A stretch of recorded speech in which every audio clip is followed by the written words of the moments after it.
movie, but is this a sports movie? Because there's a kicker, there's Dan Marino, Master Control, calling broadcast crew.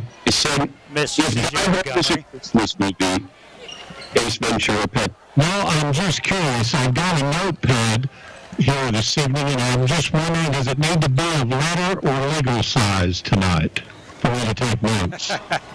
For me, legal size. It's all in the backdrop. It's not out. No, I'm just teasing you. Both will be fine. Congratulations in advance. You're all fine. I hope so. You can say that. But yeah, when I watched it, Courtney Cox, both of you there, the crew over there. Here, I'm ready to go. Jim Carrey. All right. Well, I'll leave you alone. So, thank you guys for watching. Seriously, you're going to do fine. You will be fine. As long as people know who wins and loses. Really a brilliant comedian. You don't see him in those roles. Time and score, that's all that people care about. About to go on a little riff. Right. 1994, Jim Carrey. 1996, Michael Jordan. 2013, LeBron. 94, King Olajuwon. He's had one of those types of years. Well, we had Dumb and Dumber, The Mask, and Ace Ventura all in the same year. Can anybody... How'd the final go? Are we talking about 1 year, or are we talking about 3 years? But I'm a little nervous about it. I feel like Tim Lincecum. What class? What was it? 2010 to 2014 or so. Had one of the most dominant stretches a player could possibly have, and then completely... What class? What was it? It was nonverbal communication. So anybody else who had that window? I'm sure you did fine. All right, I'll leave you all alone. Have a great broadcast. All right, see you, sir. Who came out in the same year? My Cousin Vinny? Lethal Weapon? Dang. Casino? All in that 5-year window? All in that 5-year window. That's Terrell Davis. That's Sandy Koufax-like. You know, and especially, too, because Joe Pesci really showed his range throughout that time in all of those roles. He really... He's one of those actors when you see him. So many diverse performances right there. Hey, look at Joe Pesci. Play Joe Pesci in another movie there. Just give him a suit. Tuesday, they played last. Woodward. Lines. Yeah, they play on Tuesday, and then they play again at Anaheim. Who was Truman with Jim Carrey? Was that, like a 5-year window here? I'm sure you put all that in there. Is that what we're allocating, a 5-year window of unbelievable hits, So acting basically, performances? Yeah, I feel like his window is actually long, like Just pay attention. wider, longer than that, because he had like Eternal Sunshine of the Spotless And Mind. then whenever we start the went into like get to being be So like, here's an the actor play-by-play. a little more. Truman Show's 1998. Okay, so is that in the window? Are we looking at 5-year windows here with great actors? Yeah, maybe. And what about Eddie Murphy? Okay. Trading Places, 48 Hours, Coming to America, Beverly Hills Cop 1 and 2, underrated sequel. Fairly decent stretch. Yeah, pretty good window there. The Golden Child, I like The Golden Child. I like Not good. By the way, we support small businesses, and a lot of our products are made by small business owners. We have our Penny's Bound biscuits made by Sunbeam General in New Jersey, Gilgamesh Brewing in Oregon for the new Audible Ale Beer. There's my shirt also in Oregon, White Frog Distilling in Rhode Island. They make the tailgate moonshine. When you shop at danpatrick.com, you're also helping support these small businesses all over the country. danpatrick.com. What other poll questions do we have aside from the hard-hitting one that you let off with? The Lions going for it on 4th down is a good idea or bad idea? I'm looking at the numbers here, and a lot of times we'll say, we've said this before, down through the years, the decades I've covered sports, that team has to learn how to get over the hump. The Pistons, they couldn't get by the Bulls, and then they got by the Bulls and never looked back. Get by the Celtics, then you get by the Celtics, you never look back. Or the Bulls couldn't get by the Celtics. I mean, we've seen this with a variety of teams. Normally it's basketball, sometimes it's football. But here the Lions... Hey, Eric, tell me over when commercial break's going to be? Before 7. I believe you talked to Elias. This is the philosophy of this coach. I I don't know if I can we got one at pregame. into a certain situation. If this is who you are, this is who your team is, this is We got one. He said we have one for pregame. then do it. You live by it, you die by it. And there's a feeling almost At the as end of one break. you're a high-stakes gambler. Okay. You can't Quarters and then one in pregame. And one during halftime. Yeah, Okay. wonder. got the down and you go. Yeah. Same for each game. Boys. Like, there's just moments, and the high can be the highest of highs, and the low can be obviously a loss. But you look at the fourth down situations. In 2 games against Green Bay this season, the Lions are 6 for 7 on fourth down with 4 touchdowns. The 4 fourth down touchdowns, most by any team against an opponent in a single season in 24 years.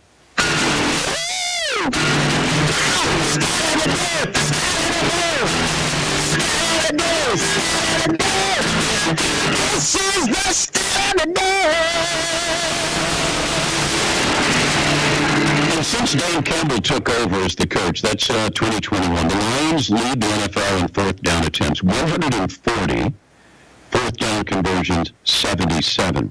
So that's a 55% success rate, but that is 13th in the league over that span. Here is Dan Campbell, the Lions head coach, on his brand of football. Look, I told the guys know, players know, coaches know. Listen, this is the ride the wave. You know, we could be up 2 scores, we could be down 2 scores. But just because we're one or the other, we got to play our style of game going in. What we felt like we wanted to do, what I felt like we wanted to do. So the risk was there. And you know, when we fell in negative territory, you know, we're trying to hold them to a field goal. But I knew that was how I wanted to play that team, with where we were at. Here's the Packers head coach Matt LaFleur on why his team lost. You got to play better. So I think there's some areas that we can really look at this where we have to improve upon. You know, situationally, like third down, that was critical. And not coming away with a touchdown there at the end in the red area, that was tough as well. But I think really offensively and defensively, the third and fourth down was probably the difference in the game. Packers are now All right, we're going to come with the open in about 30 seconds. they still have a pretty tough schedule the rest of the year. They have a game with Buffalo coming up really soon. But the Lions, are they the best team in the NFC? Are they the best team in the NFL? I think if you're the best team in the NFC, you're the best team in the NFL. It's just a weird feeling I have. And I know that we talk about this, players talk about it, coaches talk about it. Can you peak too soon? Can you peak too soon? And I want to talk to Ross Tucker and Booger McFarland about that, because sometimes it's 2 schools of thought. It's time for Woodward Boomer Basketball on Z92. At the call of tonight's game, here's Tyler Reed. Hi, everybody, and welcome to Weatherford. If you are listening or watching as we come to you live from the Weatherford Eagles Gymnasium, as we have a classic showdown, if you will, with the Weatherford Eagles and Lady Eagles and your Woodward Boomers and Lady Boomers, as we will start here in about 15 minutes with the ladies. They play at 6:30, and we'll talk about the summary for the Lady Boomers' last game, where they faced Elk City. And they led most of the game. It was a tough physical contest, as Woodward especially, they played well there in the first half, and but they came into the third quarter, got outscored by the Elkettes, and then the Elkettes were able to use that momentum to outscore them 17-9 there in the fourth with Elk City's senior Abby Brown. She was big down the stretch, had 20 points, and Campbell Garbarino finished with 8 points, including a couple of big buckets down there in the stretch to defeat the Boomers. But the Boomers played well. They showed some capabilities of being able to beat good teams down the stretch of the season. Barbara Douglas Fisher, she led the way with 17 points. She got some quality minutes. Kaylin Cope had 7 points off the bench. She showed a lot of toughness in the post down there. She was doing a good job against Elk City. The team, they needed to handle Elk City's pressure just a little bit better there in the second half. Eric and Lexi Mendel also chipped in 7 points. For Coach Moore, she said the team needed to handle Elk City's pressure. They had too many turnovers when Elk City was mounting that comeback, and Kaylin Cope will need to will need to continue to be big there in the post area. Yeah, exactly. You know, and that's one thing that I know that they worked on a lot in practice on Wednesday. She told us during the Coach Bork told us during the coaches show that, you know, really that kind of that pressure, and it showed, especially down towards the end of the game, really kind of mid to late third quarter. You know, the Boomers started to get a little bit more tired, and depth is going to be an issue for the Boomers, especially if we have a couple injury issues with Kaylee Mills being out. And also Ibarra's kind of had an ankle issue she's been dealing with. I believe that's what it was. So, you know, depth is an issue for the Boomers right now. But you know, the way they fought the other night was, you know, it was a real good fight. You know, and unfortunately they just weren't able to hold on. Yeah, and Eric, that's kind of been the story for Woodward sports here throughout the season. You know, you have these good starts, and then that depth kind of kills you down the stretch. You know, as in football, we watched. All 11 weeks, we'd always start the game with that intensity, and then come down the stretch, we just kind of tire out. Yeah, absolutely. And luckily for the Boomer boys basketball, you know, that's not something they have an issue with this year. You know, but on the girls' side, Coach Moore talked about as, you know, Ibarra starts to get healthier, and eventually they're going to get Kaylee Mills. And, you know, Tyler and I talked about multiple times during the game and during the coaches show. Caitlin Colt, she really stepped up for the Boomers. Really the first time she's got significant playing time in a varsity game, and you know, she played awesome. Yeah, it doesn't always take the points. She played really good defense down there in the post, especially there late there in the first half. But obviously the Lady Boomers out here warming up right now, getting ready to take on the Eagles, and we have that for you in about 12 minutes. Yeah, let's just give you kind of a short rundown. We're going to get the lineups here in a bit, but let's go ahead and give you some of the lineups for the starting for whether these are probable starters that we were told earlier. Starting for Weatherford, it's going to be senior Shayla Navarre. She also has a sister on the team. She will not be starting, but another senior is going to be a 5'2", Braylee Epp. They got another senior, and she is 5'8", Marley Teasley. A sophomore, Ella Strickler. She's 5'9", and then a little bit of size. They got a freshman who's getting starting on the varsity roster, 6'2". We know something about a freshman that's got a lot of height over on the boys' side with Gaines. Absolutely. We'll go for your Boomers girls roster. It will be junior forward/guard Lexi Mendel. Avery Miller, junior, 5'7", guard. Taylor Floyd, sophomore, guard, 5'6". Byra Douglas Fisher, she's a guard, forward, 5'9", as a senior. And then Bailey Nelson, 5'6", guard, sophomore. So not too much. You mentioned the one height advantage they may have, but pretty even size matchup throughout this game. So yeah, I think that, you know, that's the height advantage is, like you said, that's one thing they have. But you know, the Boomer defense the other day played really well, and a lot of times your defense, if you're doing things right, you're blocking out, you're creating poor shots, things like that. You know, that's going to kind of make up for that size advantage. Yeah, especially if you the grit Woodward always seems to have. They always play super hard, and that can lead to offense. It can get your confidence going. You know, take those, find some open shots on the offensive floor, maybe get some in transition buckets, and that'll be something we'll look for here in the lady matchup.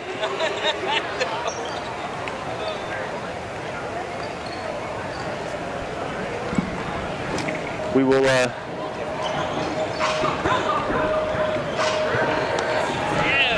We will come back with you after this break for our keys for tonight. You are listening to Z92 on 92.3.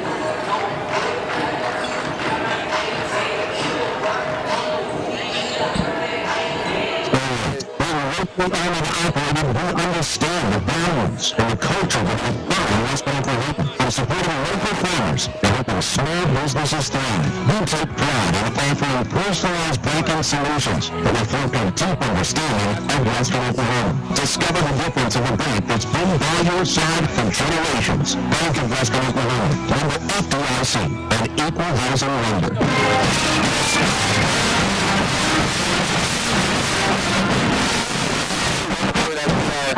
Preparing for Lady Lady Eagles and the Lady Boomers matchup. We're going to kind of go into the keys for tonight. We'll start on the Weatherford side of things, led by head coach Callie Hayworth. She is in her first season at head coach at Weatherford, as she spent some time in both Oklahoma and Kansas before playing college ball at Emporia State. Was a graduate assistant there before coming to Weatherford, with joining the staff as a girls basketball assistant last year, and now is the head coach. Despite having their third different head coach in a four-year career, the seniors on the roster have compiled a 67-19 record in the last 3 years, with 2 area appearances and a state appearance to their names. They've won at least 20 games in each of their last 3 years, so these juniors and seniors have done a lot of winning. So that's kind of that mentality that our side may not have, is a lot of winning. But, and that's one thing. Elk City also, we talked about during their game, this Weatherford Eagle squad, this is a team that has some experience. They got veterans on the floor. You'll see a lot of three-pointers tonight go up for the Lady Eagles. But kind of on the Boomer side, we've talked about multiple times in broadcast, Tyler and I, and even with Coach Moore the other night, is the difference with the Boomers right now is they're trying to figure out some chemistry. We got some new girls. We lost a couple key veterans last year. So the chemistry they're continuing to try to work out. So you're going to have some of these early season hiccups for the Boomers. Yeah, and chemistry is no matter who comes back, no matter who's gone, chemistry is just always something you pick up down the stretch of the year. You'll kind of see the camaraderie of the team come together and things like that. But here in the first couple games, there's always going to be some kinks to work out.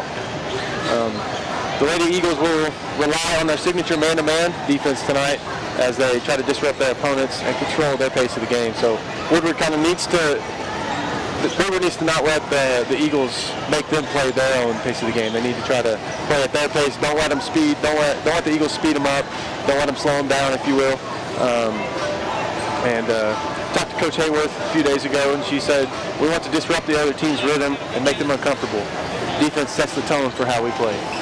Yeah, I think that's one thing, is you have 2 very defensive-minded coaches going at it tonight. So depending on if shots are falling, you may see a fairly low-scoring game. One area the Boomers struggled with wasn't necessarily a man-to-man defense. It was whenever they would try to set traps and things like that, getting out of the trap. So it'll be interesting to see, do they go with more of a full-court man at times? Do they try to trap you at different points on the floor? That'll be, where the test is going to be for the Boomers. Yeah, as you mentioned, you said a lot of three-pointers may be happening in this game, and I think all I've seen in this pregame is three-pointers and long twos. But so we will definitely see some 3 balls, hopefully some good shooting. Hopefully we get to see some good basketball here tonight, and that's what I expect. Yeah, and that's, same thing for the Boomers. Is that, there was times where it felt like, couldn't get the shots to fall, and they're still trying to figure out, who's going to be that go-to scorer. We know that Riley Douglas Fisher, I believe she had 17 points. Yeah, she had 17 points last Tuesday. And we know what kind of workhorse she is. But you've got to have other people step up. I always say, you could have one scorer, and then you need at least 1 or 2 intermediate scorers. Yeah, you're right there, and to mention, she's the only senior in the starting lineup, so she kind of will take that on, as she's the most experienced on this floor. We have 3 sophomores and a junior starting beside her. 2 juniors, 2 sophomores starting beside her. So she is definitely the most experienced, and she seems to have kind of taken on that role and accepting it. Yeah, and that's exactly what I was kind of talking about earlier, as far as that chemistry is. These girls, as far as looking at the Woodward starters, really there's only 2 of them that had significant time last year. Bailey Nelson was able to get some time. Taylor Floyd's relatively new. Ava Miller did not play last season. She's coming back, and she's trying to get the rust shaken off a little bit. And so, and in her first game, you could tell she was tired, at times, and she got a little frustrated at times, but she worked hard, and again, that's that chemistry. They got to build that chemistry to be able to make something happen. And fortunately, we've got these girls are going to only gain that experience this year moving forward. Yeah, we talk about the Lady Boomers don't have that much time together, and if you look on the other side of the court, and that is not the case. These number 1 Shyla Navarre, number 2 Bailey Epp, and number 11 Marley Teasley. These are their 4th year playing back to back together. So these girls definitely know the style of play each people have. Do have one freshman in there, Kylie Pribble, but I'm sure throughout the year she has played some ball with these girls. Yeah, and that's where I'm excited to see how Caitlin does in there. In fact, I'm looking around, not seeing her on the floor right now, so that's kind of making me a little bit nervous. I'm trying to figure out what that's all about. But yeah, I'm excited to see what the Boomers can do tonight. I think that this will be a real good test for them. Yeah, it absolutely will be with their second game of the season, coming in facing an opponent that is expected to win a lot of games this year. So it'll be fun. As the refs have made their way out to the court and are asking for the captains as the two teams getting some of their final practice shots up, as the Lady Eagles captains have made their way to the court, as the Boomers have as well. The captains are number 33 senior Michelle Ibarra, guard, she's 5'11", and the other captain is Michaela Stinnett. She is a senior as well, as they will talk to the girls, give them some ground rules, if you will, and get this thing ready to go. Now, Ely, as a player, I'm so old that I forget this kind of stuff. You are kind of old. Hey, trying to being the old guy, trying to get in this little spot right here was kind of tough for myself. But, kind of, whenever you come into an environment like this, it's on the road, hadn't had a chance to be at home yet. What are some of the feelings as a road player for you? Eric, nerves are never something. If you love the game of basketball, if you care about it, you're always going to be nervous. But I would say if you have that, mentality and stuff like that, you definitely love these type of moments. People here aren't really expecting you to win this, and that can kind of get you going. I would love to come out here and show them what we're capable of. I'm waiting for this opportunity, waiting for the buzzer that gives you that nod to get back to the bench and get ready to start this game. Yeah, I think for Weatherford's one of those teams that the Boomers play on a regular basis. So I think that they're just excited to get out here, kind of continue working on it. They've already played Elk City. Anadarko we have on Tuesday night. That's not one of their one of the rivals that you think of when you think of Woodward. But Weatherford is definitely one of those. Sealing State Bank now with a branch in Woodward at the new location, 2314 Williams. Sealing State Bank branch offers full-service banking, including personal checking, savings, home, and commercial loans, mobile and online banking, wire transfers, and more. That is Sealing State Bank. M&D Enterprises and Lawnmower Shop. For your best lawn, porch, or patio, M&D Enterprises and Lawnmower Shop are your profile. They carry everything you need to make sure Greenscape, the little piece of heaven you have. Always dreamed of locations in Woodward, Canton, and Weatherford. That is M&D Enterprise. As we are getting ready for our starting lineups, we might try to get the PA on that. I don't know if we're close enough. Ladies and gentlemen, on behalf of Woodward Public School Superintendent Bob Harlan, Woodward High School Principal Gary Smith, and Athletics Director Kyle Knoll, welcome to Woodward High School in Eagles Nest, organized action between the Woodward Boomers and your Woodward A few reminders, restrooms are located on the upper level and the east end of the gym, and on the west side in the lobby area. Concessions are located on the upper level east end in the lobby area as well. Weatherford Public Schools is a tobacco-free school. Use of tobacco in any way, shape, or form, including vapes, is not permitted in any school facility, including this gymnasium. Also, no alcoholic beverages are allowed in the gym. Ethics, integrity, and respect are values important in our daily lives. All these important values are learned by participation in interscholastic activity programs.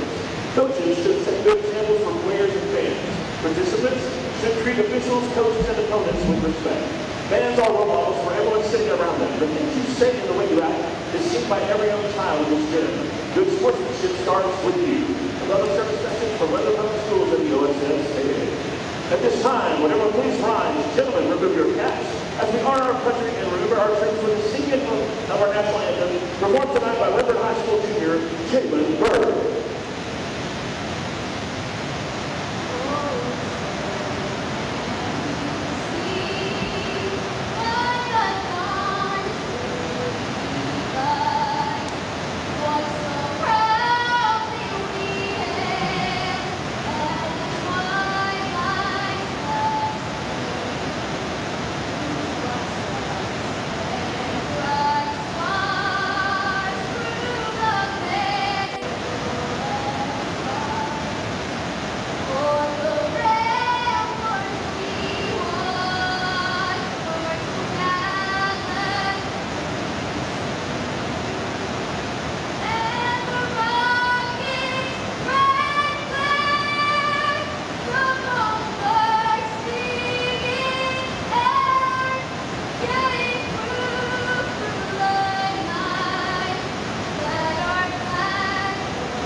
That was your moment of silence and national anthem there as we getting ready for the starting lineups. Let's begin tonight's action by introducing the visiting team. They are the Woodford Whippers, head coached by Les Moore. The starting lineup tonight, number 5'7" junior Lexi Mendel. Number 10, 5'10" junior Ava Miller. Number 13, 5'6" sophomore Taylor Floyd. Number 21, 5'8" senior Riley Douglas Fisher. Number 23, 5'10" sophomore Bailey Nelson.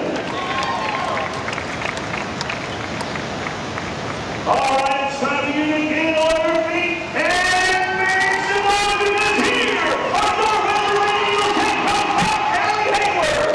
The starting line tonight, number 2, 5'2" senior Brady Ayers.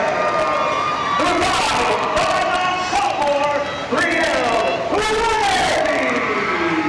Number 10, 5'9" sophomore Ella Strickler. Number 22, 5'6" junior and the birthday girl Taylor Payne. And number 13, 5'6" junior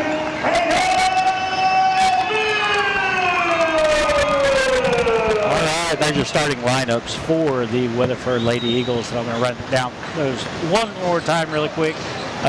Lady Eagles have senior number 1, Shayla Navarre, 5'3", number 2, Braylee Epps, she's a 5'2" senior, number 11, Marley Teasley, she's a 5'8" senior, number 10, Ella Strickler, she is a 5'9" sophomore, number 23, Kylie Purple, she is a 6'2" freshman, and again for the Bulldogs we have number 5, Lexi Mendel, she's a junior, 5'4", number 4, Ava Miller, junior, 5'7", number 13, Taylor Floyd, she's a sophomore, 5'6", number 21, Riley Douglas Fisher, senior, 5'9", and sophomore, number 23, Bailey Nelson. And now we are ready for the tip for tonight's contest. The tip is controlled by Bailey Nelson. Boomers are going from right to left. Taylor Ford has the ball on the left wing. She passes it out to Lexi Mendel near the top. Lexi dribbles over to the right side, almost loses the ball. Lexi tries to get the ball over to Floyd, but bad pass. Pass was picked off.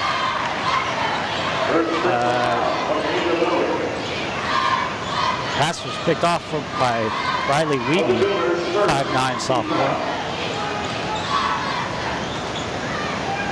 And there's a foul on the Boomers. It's going to sophomore, or to junior Ava Miller.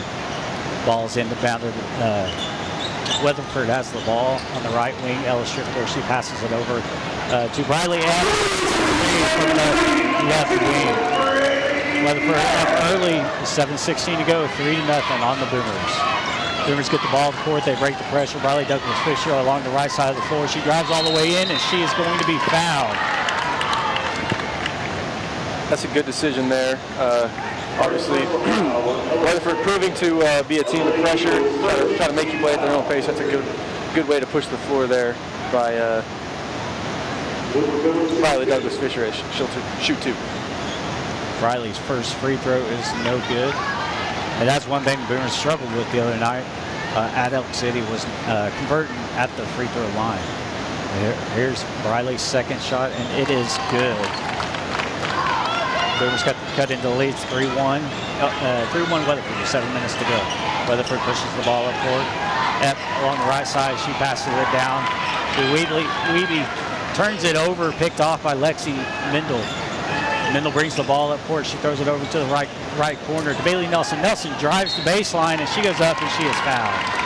This looks like something the Boomers might want to try to pay attention to as they're pushing it into the paint, drawing that contact. The refs are afraid to blow that whistle here early in the game. And that foul is going to go to number 22, Talon Payne. And Bailey's first shot is good. Onto the floor for the Lady Eagles is Shyla Navarre. She comes in replacing Brile Weeby. Nelson's second shot is no good, but Taylor Floyd comes down with the rebound for the Boomers. She passes to Miller up top. Miller loses the ball, stolen away by Ella Strickler.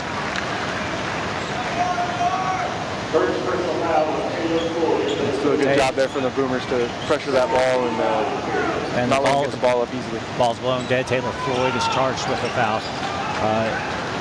Inbounded by the Lady Eagles. F with the ball at the top of the key. She swings it over. She swings it over to Talon Payne. Who takes a shot, airballs it, but saved by, number 32, Peyton Gills. And Navarre hits a jumper to give the Lady Eagles a 5-2 lead. If you look up on the scoreboard, it's 5-23. So I like that. So as the Boomers bring it up, Taylor Floyd gets across half court and she throws it away, but luckily knocked out of bounds by the Lady Eagles. Woodward already kind of starting to get a little pressure happy here as ball is inbounded to Briley Douglas Fisher. She drives the baseline, takes a wild shot. And it is no good, but knocked out of bounds of Boomers ball. That's one thing where the depth is going to cause an issue. Weatherford subs a lot, and a lot of girls coming in and out. Ball's inbounded to Ava Miller in the left corner, and she turns the ball over. Stolen by number 2, Briley Epp. And a long shot by Navarre from the left wing, no good. Rebound by Taylor Floyd. Passes back to Lexi Mendel. Full court pressure by the Lady Eagles. Mendel brings the ball up. She turns the ball over, but it is lost. Briley Douglas Fisher picks up the ball. She goes in for what she thought was going to be a foul, but unfortunately the ball just gets knocked away by the Lady Eagles coming onto the floor. Michaela Sinnott, she's coming in for Ava Miller. Taylor Floyd. That 3-ball unfortunately did not fall, but it was a great move. Got her open, but good rebound there for the Boomers. And missed shot. Frustration foul by number 22, Talon Payne. Lexi Mendel gets the ball on the inbound. She's bringing it up. She gets past 2 defenders. She finds Briley Douglas Fisher going out of bounds. Finds Stinnett. Stinnett with a wide shot. Rebounded by Weeby. Weeby loses control of the ball, which is then picked up by Taylor Floyd. Ball gets to the right corner. Bailey Nelson for 3, no good. Rebounded by Shayla Navarre for the Lady Eagles.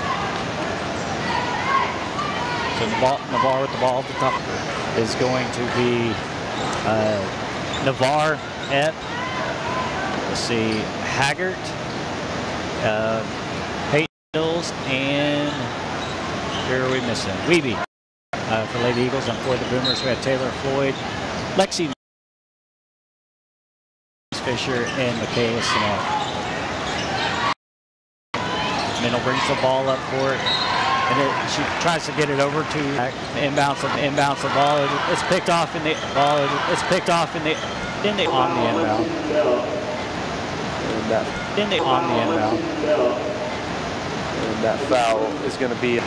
So we have Mills to the line. She hits her first. The Boomer is 9-4. Ball gets half court. Pass it up to Taylor Floyd, and Floyd is going to be fouled by. Pressure in the ball and having those fresh feet, oftentimes will draw fouls there. Yeah, they're going to draw fouls, and one thing that Boomer's going to have to be careful with tonight is, these officials, they seem to be calling them pretty tight. Floyd's first free throw is no good. Ella Strickler back on the floor for Weatherford, replacing Haggard. Floyd's second free throw is good. The Boomers cut into the lead. It is now 9-5. Weatherford with 3:45 to go in the first quarter. Weatherford gets the ball up. Ella Strickler across half court. She passes it down the middle. She goes right back to Strickland. And Strickler going up for a layup, and she is going to be fouled. That is going to go to Lexi Mendel. That's her second foul. Fouls for the Boomers. So both teams are now at the line for the bonus. And Strickler makes her first free throw. Boomer crowd not quite the happiest with that call. Second free throw is good for Strickler. Weatherford extends our lead to 11-5 with 3:39 to go in the first quarter. Boomers get the ball inbound. They're having a little bit of trouble with this pressure. Ava Miller finds Riley Douglas Fisher in the middle of the floor, gets it over to Taylor Floyd, but she misses a shot from the top of the key, no good. And bringing it top of the key at dribbles with Bailey Nelson on her. Pass it over to Navarre. Goes underneath, and with a lot of pressure from Stinnett and Taylor Floyd, Mills is called for the.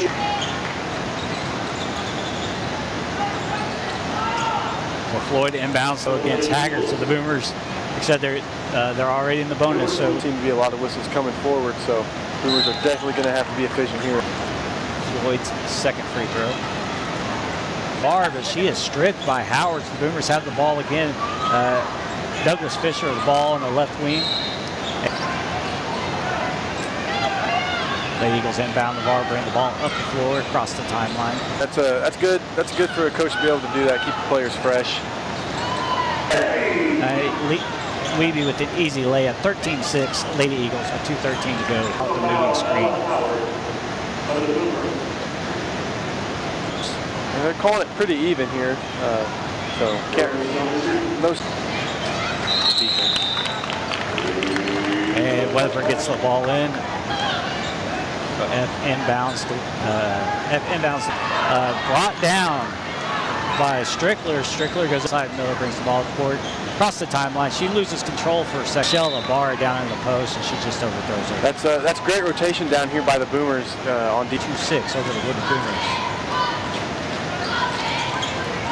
Barr brings the ball up. Howard finds Riley Douglas Fisher, who pushes the ball at the floor. We got this. This really matters. I think we're close to the double bonus as well. So Riley Douglas Fisher hits her first shot. Passes it over to Epp. Epp gets the ball across the timeline. She has the ball. Point no good. Rebound by Strickler. A long rebound. Passes it back to Strickler. Strickler cross court to Weebly. Weebly drives the baseline. Brought down by Mills by Weatherford. No good. And we're going to have a foul underneath on the rebound. It looks like. And the foul is going to go against Riley Douglas Fisher. Mill's second free throw is good. So 28 seconds to go. Is going to get credit for the timeout for the Boomers. Compass Athletics, from sports equipment to championship trophies and everything in between. 2024 Maine in Woodward. Call 580-256-7045. That is Compass Athletics. R5 embroidery, when you an enjoyable process with results that consistently exceed your expectations. Come chat with their screen printers about customized apparel. It is 817 Main Street in Woodward, or call 580-25. Always excellent service. Call 580-256-5586. It's the best Tyler Riggs, but. So, Ely, you had a final today. Does that mean you were done for the semester? All right, Boomer's going to have the ball underneath the Weatherford basket. Floyd passes it into Howard. Howard knocked away. Boomers regained control. Floyd in the backcourt. Floyd bringing the ball across the time, traveled with it. And that is the end of the quarter. As the Boomers trail the Weatherford Eagles 15-7. Can keep up, like the exceptionally long-lasting Michelin Defender tire, with an 80,000-mile warranty and the safety of Feel safe and secure with Arlo. Arlo offers top-notch protection with crystal clear video, whether you're at home or on the go.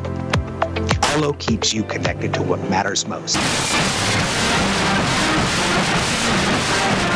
Boomer basketball. Hit ball shooting across half court. Lexi drives the ball on the right side. She kicks it over to Ava Miller in the right quarter. Miller passes ball movement right here by the Boomers. And Bailey Nelson took an opportunity to drive, and the ball is knocked away out of bounds underneath the basket.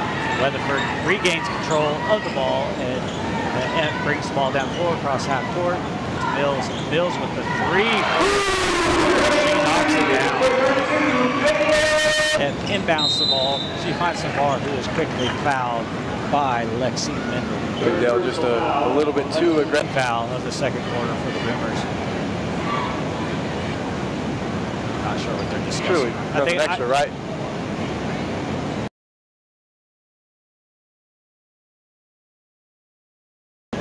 For the Boomers on the scoreboard. That's what they're doing. Mills on the right side. She dribbles to her left. Mills picks up her long three.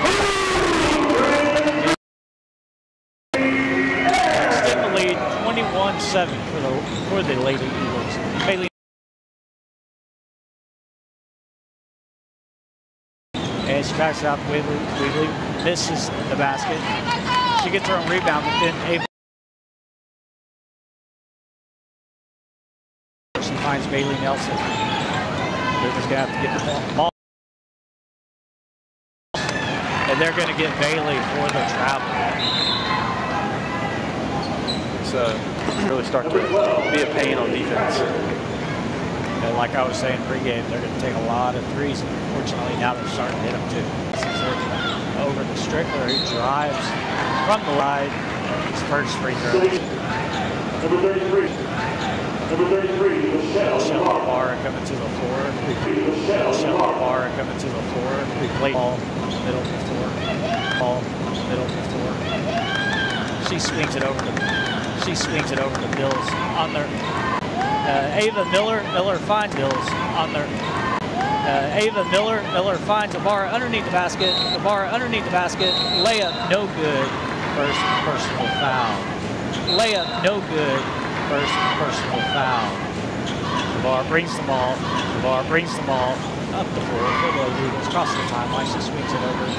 Up the floor for the Eagles. Across the timeline, she swings it over. Guarded by Haggard. Bill by Haggard. Bill and Bill bringing the ball bringing the ball down the floor, and she is called for the carry. Down the floor, and she is called for the carry.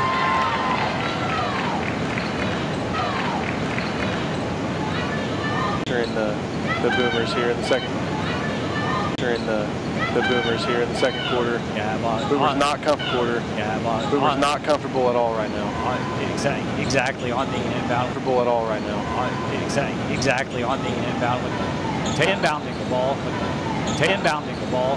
She swings it up to the timeline. Right, Riley Douglas Fisher. She swings it up to the timeline. Right, Riley Douglas Fisher. Aaron passed to the ball. Now she's trying to get the ball cross half court. Now she's trying to get the ball cross half court. And she is. That's what got it across. Got it across midcourt. She is. That's what got it across. Got it across midcourt. The inbound goes Riley Douglas Fisher. So it will be a side out of bounds. First foul on the period. So it will be a side out of bounds. First foul on the period. And that is the first foul for Weeby. And to the top of the key, Riley Douglas Fisher. Riley's right, she finds to the right, she finds Floyd in the right corner. Floyd picks up the dribble, finds high up as she went up for the layup. Lady Eagle got her hand on the ball. Hard to bring the ball up before she crosses the time. Got her hand on the ball. Hard to bring the ball up before she crosses the time. Looked like she got a little bit happy feet. Tries to drive, she turns the ball. Happy feet. Tries to drive, she turns the ball over. And but then she's that's argue either side. Didn't look like the Phillies didn't say. No. Here we go. Lady Eagles get the ball in the VAR, race the ball across half court. Guarded by Nelson, she swings it over to Haggard in the right corner. Wow. Haggard dribbles to her left, and she is going to be fouled by Ava Miller. The refs are starting to get.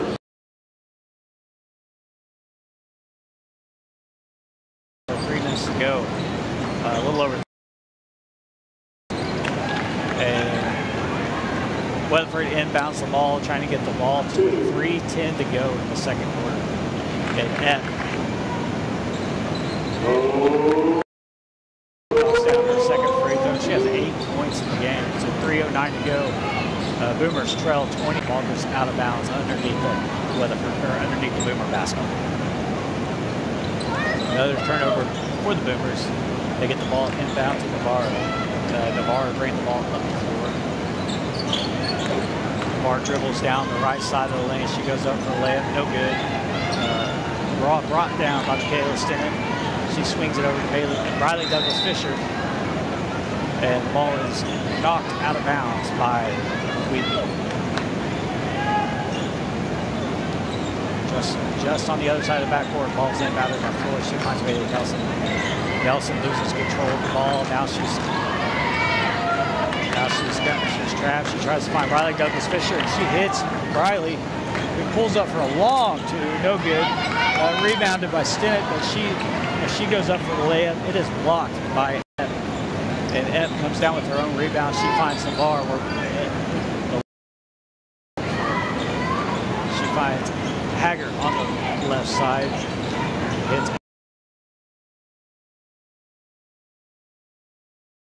Finds Navarro back to Haggard on the left wing. Haggard for 3, no good.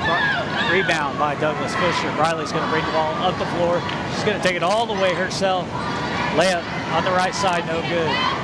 Rebound brought in by Strickler for the ladies. She hits Whitby.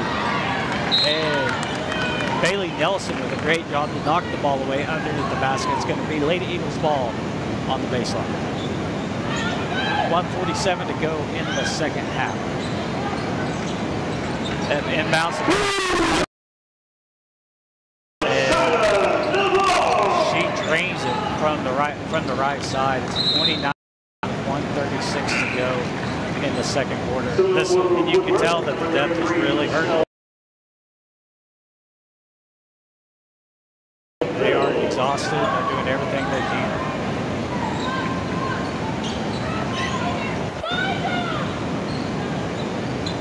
Inbounds the ball. She hits Haggard on the right wing. No good. Rebound brought in by Bailey Nelson. Bailey quickly pushes the ball up the floor. She doesn't have good options. So she pulls on the right at the top of the key. Throws it away. Brought in by Haggard. Still, Haggard gets it in the bar. Bar setting up the play for the Lady Eagles. The bar to the left side finds Mills. Right down by Michaela Stinnen for the Boomers.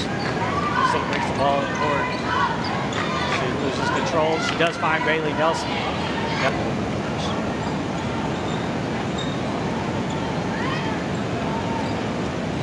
Bar brings the ball up across the timeline. She's setting up the play. Looks like Lady Eagles may want to be trying to.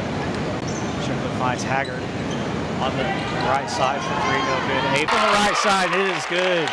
29-10 with 7 seconds to go in the second quarter. So a Euro step. 3, no good. So at the end of the second quarter, the Boomers trail the Weatherford Lady Eagles 29-10. Go Pioneer Smart Wi-Fi. With Go Pioneer Smart Wi-Fi. Wi-Fi, you can set your Wi-Fi simple, smart, secure. Stay connected and in control with Go Pioneer Smart Wi-Fi. Visit Go Tire. Designed for pros like you. Michelin's enormous lasting tire keeps you on the go.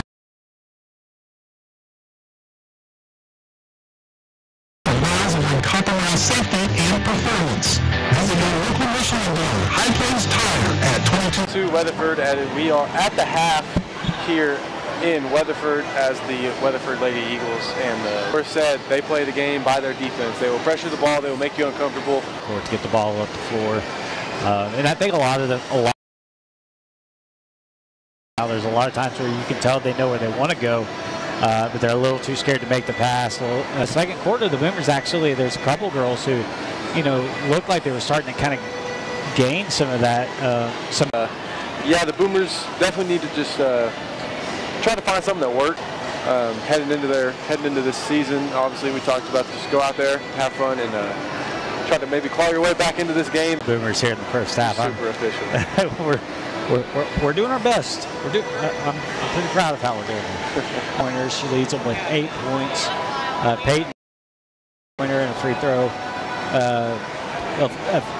throw, a three-pointer, and a layup. So Peyton Mills round out to 29-9. Lady Eagles here at halftime. Folks, and that is your halftime. 5 minutes, 50 seconds left until we begin half number 2. And here coming out in the second half, let's just build that confidence. You're trying to build that chemistry. The biggest thing is that press that Weatherford's showing them. They're pressuring the ball. It's not something that the Boomers have. I foresee in the future will be good for Woodward as they. Weatherford does it just as well as anybody will, and that will definitely be as they go back and watch film. Go back and see where they went wrong, see where they can go right. Kind of get a little bit of a boost there towards the end of the second half, and I think, or in the second quarter, said, "Hey, we're going to have to take it. I'm going to have to take it." She is that senior. Those that people are going to follow by example. Yeah. And she's out there working. Some of these other Boomers are going to follow suit. So, you'd like to see Briley continue to battle. Of that press breaker, and she'd oftentimes flash up to the half court, just like, hey, give me the ball. I'll give you to get past the defenders. And I think we're going to take another timeout here. Basketball on Z92 and Boomer TV. Bank of Western Oklahoma. We know what it takes to keep your firm running smoothly. Eric Seston in our communities, making decisions that benefit you quickly. Bank of Western Oklahoma, the bank that works as hard as you do. Under FDIC, an equal housing loan. I almost said Woodward High School. The W's always throw me off. Weatherford High School here of Weatherford lead the Woodward Boomers in the girls' game 29-9. It's okay, Eric. When I first started off early, I said I was just thinking SWOSU, so you're not alone on that. But yeah, this is a... Wait.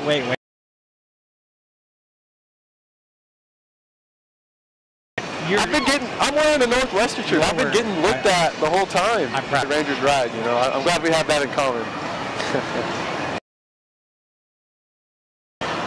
Great Plains Bank Heritage Great Plains communities in which we live and work. Compass Athletics, from sports equipment to championship trophies and everything in between. 5, that is Compass Athletics.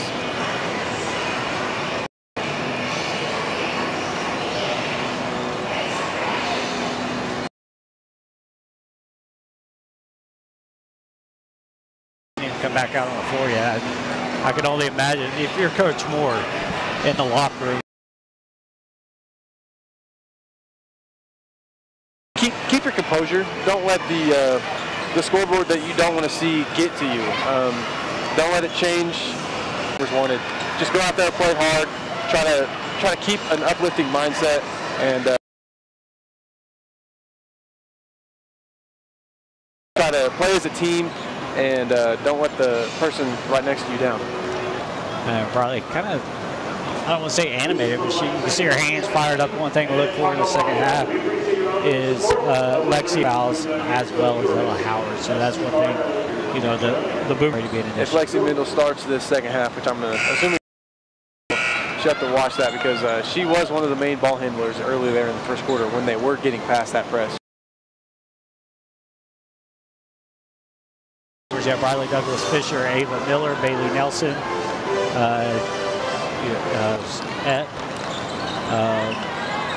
excuse me, lost my spot. Dribbles baseline. She's stopped by Bailey Nelson. She has nowhere to go. She finds Weebly in a basket as Weebly's trying to throw her at the top of the key, and Weebly throws the ball away. So turnover early on for the lady. The ball, she hits Nelson in the right wing. Nelson with Riley Douglas Fisher posting up. She passes Douglas Fisher, kicks it out to good on the layup. Bailey Nelson coming in with the Bailey Nelson to stick with the play. And looking to go 29-11. Weatherford has the ball up in the left corner. She gets past Mendel from the left side, left layup, high off the glass, and it's good. That's great defense. Douglas Fisher in the middle of the floor, sends it back to Mendel. Mendel goes deep to Miller, and she is. It's a great pass, a great thought there by Douglas Fisher. Just Ava Miller not quite ready for it. Navarre brings the ball to the floor. She dumps it over the top to Ed. Strickland cutting the basket. Strickland misses a layup. Defense by Taylor Floyd, but unfortunately she got a little too. And she's called with her third personal foul. And that's going to be the first team foul of the second quarter for the Boomers. 7 to go. The Lady Eagles lead the Boomers 31-13. We're going to have a 30-second, you know, I think part of what we saw, whatever you want to call it, and they're knocking the ball. Coach Hayworth to call timeout. That's one thing she hasn't had to do yet. She called timeout because she didn't like something, so that's got to be very uplifting. From the left wing, no good. Rebound brought in. Unfortunately, Floyd loses the ball as she was going up for a wide open layup. So turnover, Boomers 4. A little too wide open. But for breaks, it's kind of a soft pressure by the Boomers. Mills has the ball in the right corner. She kicks it out to Navarre. It's going to stay with the Lady Eagles underneath the basket. F sets up the inbound. Over to the left wing to F, who knocks down the three. That's her second personal and first team foul for the Lady Eagles. Fisher cutting to the basket again, and she is fouled. That might be the best offensive possession I've seen from the Boomers all night. Great ball movement. Two offensive. I was excited to see the Boomers getting some offensive rebound. That foul is going to be going Peyton Mills. That is her second personal. That's the lead to 34-14. Cuts it back to a 20-point difference with 3:54 F with the ball. She dribbles in. She finds Mills underneath the basket. And Lexi Miller gets him. And there's going to be a tie-up on the rebound. So we're going to get a rebound to Taylor, or excuse me. We're going to get a rebound. She's trying to find somebody. She found Taylor Payne. Weatherford Eagles lead with 3:15 to go. Lexi Mendel takes the ball all the way up the floor, and she is going to be fouled. Mendel's first free throw is good. And that is her first point of the ball game by the Lady Eagles. So Lexi's going to get a second or a third opportunity, and the ball is rebounded by Strickler, who kicks the ball up, kicks the ball to Haggard. They get the ball up the floor. Good defense on the inbound. Just throw it across the floor to Strickler for a long three-pointer by Haggard, and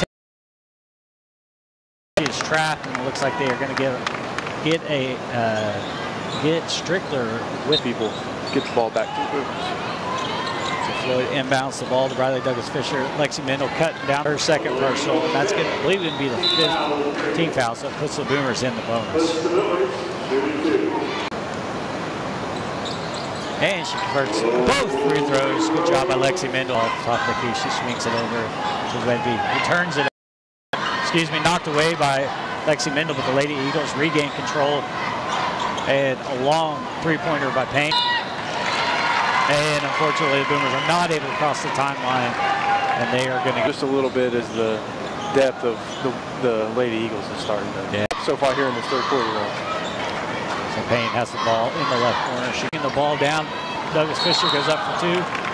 Rebound, offensive rebound to Taylor Floyd, where she kind of gets caught in between. Ball at the floor from the right wing. 3, no good.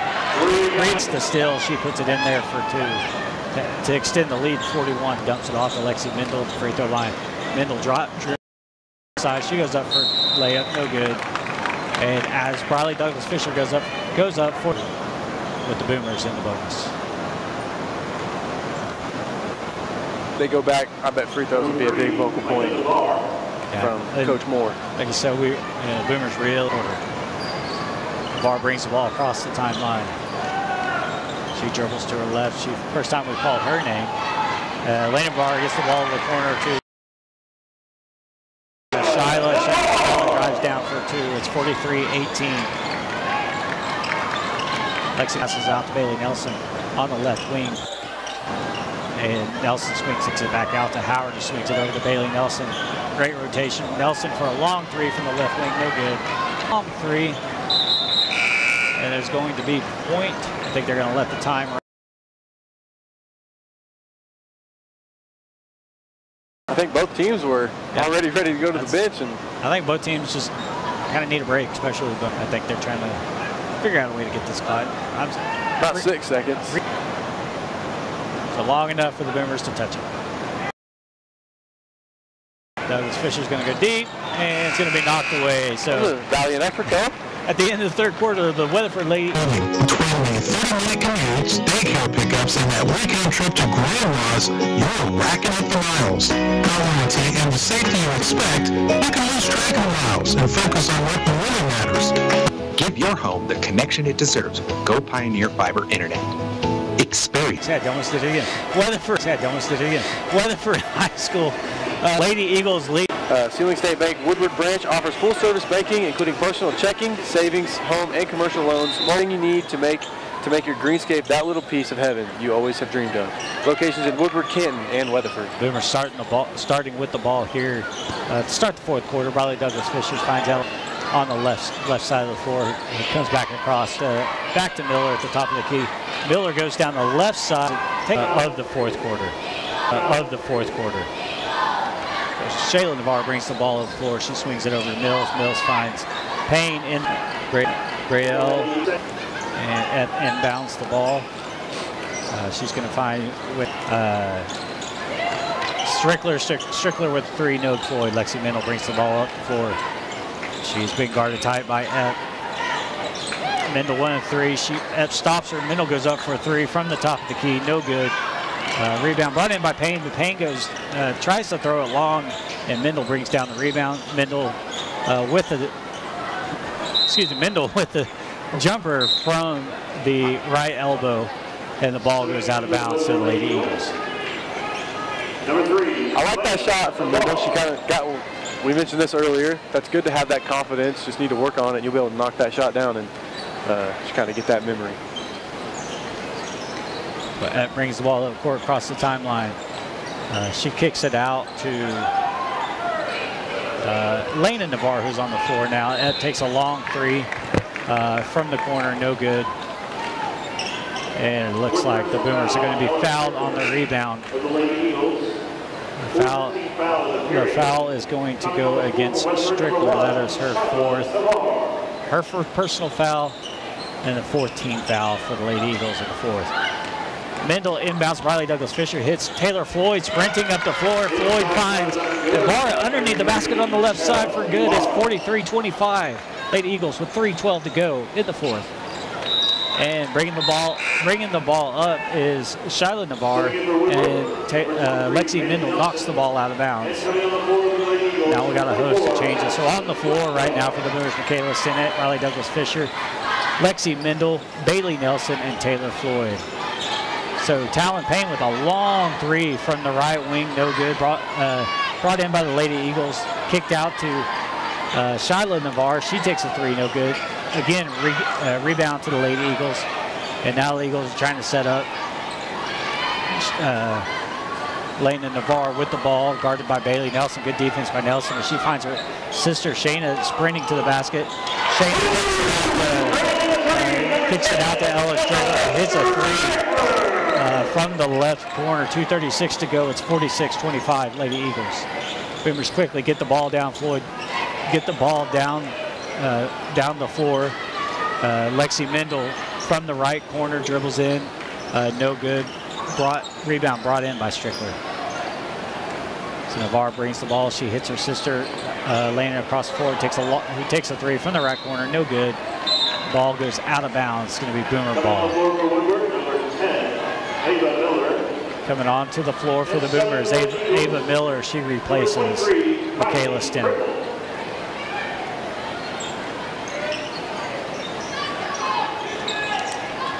Inbound goes to Lexi Mendel. Lexi Mendel being guarded by Navarre. She outruns Navarre, gets the ball down.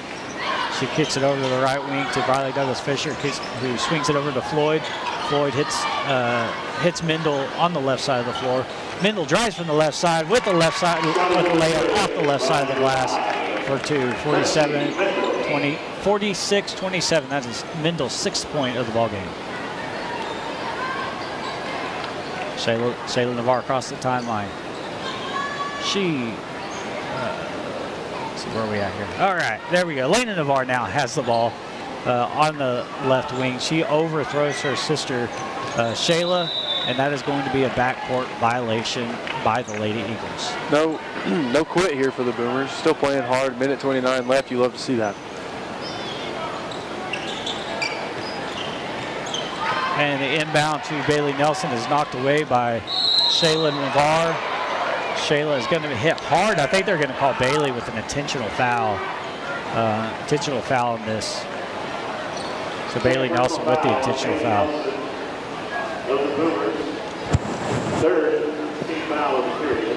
That's her 2nd personal, 3rd team foul of the period. So Navarre goes to the line for 2. I think that was just kind of a frustration foul by Bailey right there. And Navarre knocks down the first free throw. 100%. You kind of let up a couple buckets in a row, then you turn it over. Can be frustrating. 2nd free throw is up and no good. Coming on to the floor for the Boomers, we have Michaela Sinet and Navarre back on the floor. And it's going to be Lady Eagles ball underneath the basket. With 1:23 to go, it is a 20-point difference, 47-27, Weatherford. And now we're getting pretty much all the bench is in for Weatherford now. Addison Blackwell inbounding the ball. And she finds Neely Pritchard.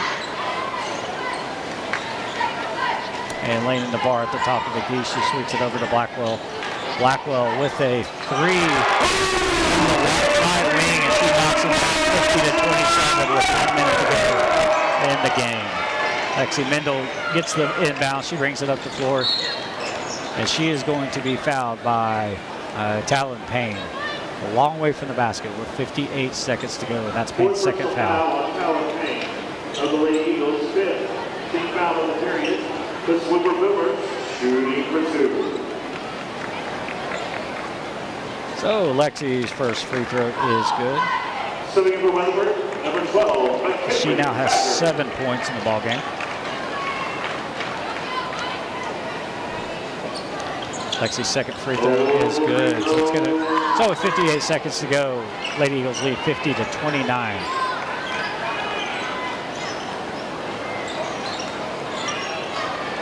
Elena Navarre swings it over to Pritchard. Pritchard hits Haggard in the corner. Back to Pritchard, back to Navarre at the top of the key. This is the young Lena Navarre. She dribbles around. She finds Blackwell. And now Pritchard back at the top of the key. And Lady Eagles just moving the ball around, and it looks like Briley Douglas Fisher is going to foul Haggard, who is trying to dribble to the left side with 25 seconds to go. That's a 4th team foul on the Boomers this period. Lexi Mendel knocks the ball away on the inbound. It's going to stay in the same spot for the Lady Eagles. Blackwell inbounds the ball, and yet again. And I think they're going to move the ball up a little bit. So we move spots at least on that inbound. Lady Eagles finally get the inbound, but it is knocked away by Michelle Ibarra. And so now they're going to go back a little bit further. And a couple seconds off the clock this time. We're just going to kind of do this thing. But hey, overall, the Boomers are still fighting. 23 seconds to go. Absolutely. So Lena Navarre brings the ball across the timeline. She's being guarded by Ava Miller. She gets past Ava on the left side. She swings it over to Pritchard. Pritchard from the left wing out to Blackwell. Blackwell tries to dribble. She's stripped by Briley Douglas Fisher. And as time runs out, Douglas Fisher with a full court fast break layup. And as the buzzer goes off, the Boomers fall to the Weatherford Lady Eagles tonight in Weatherford, 50-31. We'll be back right here for Weatherford High School here in a minute. You're listening to Boomer Basketball on Z92 and Boomer TV. Feel safe and secure with Arlo Wireless Outdoor Camera, available at Pioneer. Arlo offers top-notch protection with crystal clear video quality, rain or shine. Monitor your home from anywhere with remote smartphone access, whether you're at home or on the go. Arlo keeps you connected to what matters most. Trust Arlo and Pioneer to keep your home safe and secure. Visit GoPioneer.com to get your Arlo wireless cameras today. Endless to-do list every day. It might seem like a thankless job, but you know better. It's the little things that matter most. That's why you appreciate the enduring value of the Michelin Defender tire. Designed for doers like you, Michelin's longest lasting tire keeps you on the go longer, so that you have one less thing to worry about on your next road trip. Stop in today for miles of uncompromised safety and performance. Visit your local Michelin dealer, High Plains Tire, at 2229 in Woodward.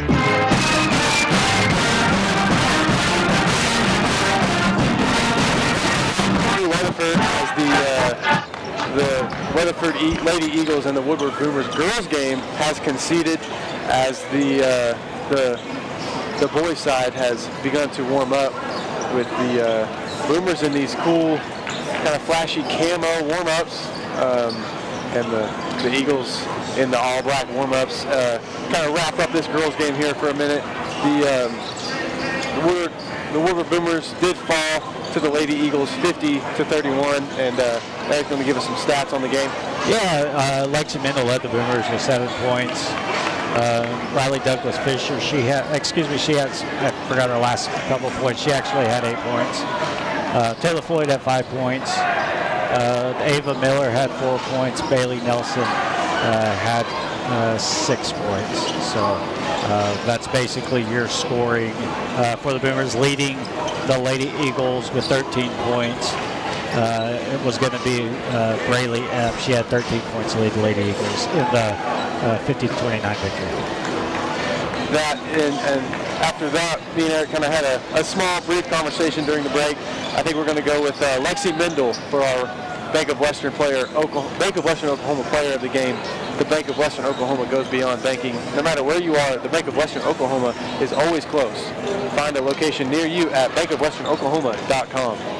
So we will kind of get into our pregame here for the boys game. Woodward, they started their season on Tuesday, had a dominating performance where they led 36-12 at the break. Boomers shut down Cole Bowie, who had just 5 points. Great defense there from the Boomers. That was great to see for our first game. The transitions offense was the name of the game for Woodward as they forced pressure on Elk City ball handlers to grab their steals, and they really capitalized off of them. Caden Gaines led the way. A lot of hype coming into this season about Caden Gaines, just a freshman, so a lot of hype for a freshman, but he handled it well, had 25 points, 3 threes in just 3 quarters, along with multiple blocks. Gage Hutchins, he took care of his opportunities well when he had them. He played really well. He had multiple steals, had 10 points. Carter Reed supported as well with 8 points. Overall, only minor complaints from Kayla Gaines in the win. They identified their court communication needs to, I guess that's chemistry, if you will. Need to figure that out as the season goes on.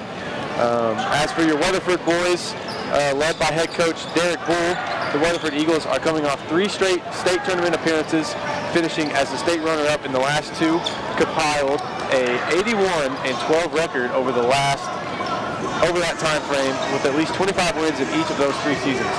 Senior forward C.J. Nixon comes into this season already the program's leading all-time scorer with over 1,700 points. The 4-star football prospect is committed to play at OU. But hey, he likes, and that is football. He wants to play. He's going to play OU football, but he likes basketball too. He's trying to walk on there and play basketball with him as well. I think, from my understanding, that was kind of a part of the package he was kind of wanting with OU, was a chance to at least try to play basketball. So,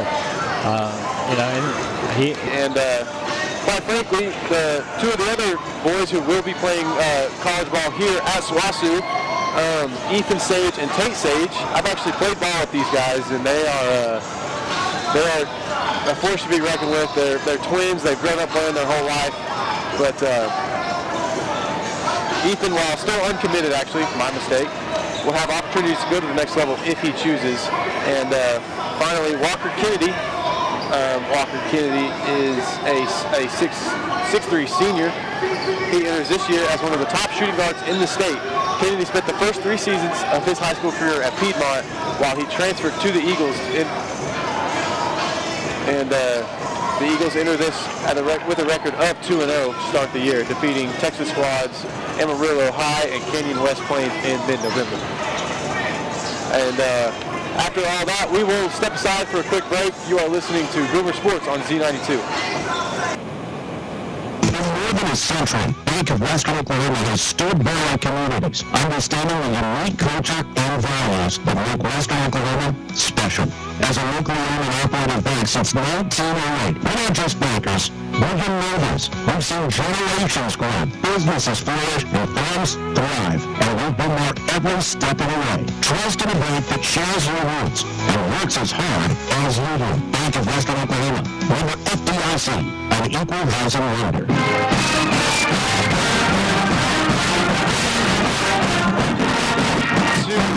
Eagles Gymnasium as teams are warming up. There's about 4 minutes left until tip-off. We have an anticipated matchup. Weatherford did take the win against us in the football season as we look to try to kind of get some revenge after that in the basketball season. Both teams want to know, so after this, somebody will have a loss on their record. Yeah, this is, I don't want to say the first real test because Elk City, we know Elk City has Bowie and they had some other players, but Boomer defense did an amazing job the other night at Elk City in their win. But tonight's a real test. This is the, as a coach, I would like to see this early in the season like this, just because you know what you're going to have. You're going into enemy territory. You're going up against the state runner-up. You're going up against, at least 1 D1, 2 D1 guys, maybe a third, and then you get a move in. This Weatherford team is just loaded. So it's a real good test to see where the Boomers are at right now. They're loaded. They're experienced. I think we've got 4 starters here, all seniors. That 5th starter kind of fluctuates for Coach Derek Bull, but so much experience against this team. We mentioned the move in, so obviously some chemistry to work on there. But for the Boomers, it is not quite exactly the same. We do have a couple seniors start, 3 seniors starting. Connor Sunderland, Carter Reed, and Connor Price, all seniors. They've been holding it down the last few years for the Boomers. And then Gage Hutchins, he's a junior, and Caden Gaines a freshman. So these kids have played some basketball together.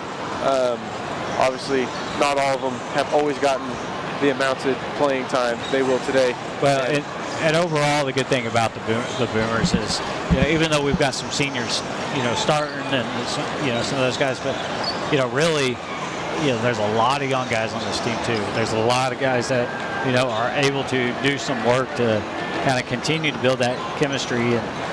And obviously, it's always the goal is a gold ball. That is the goal to start the season every year is a gold ball.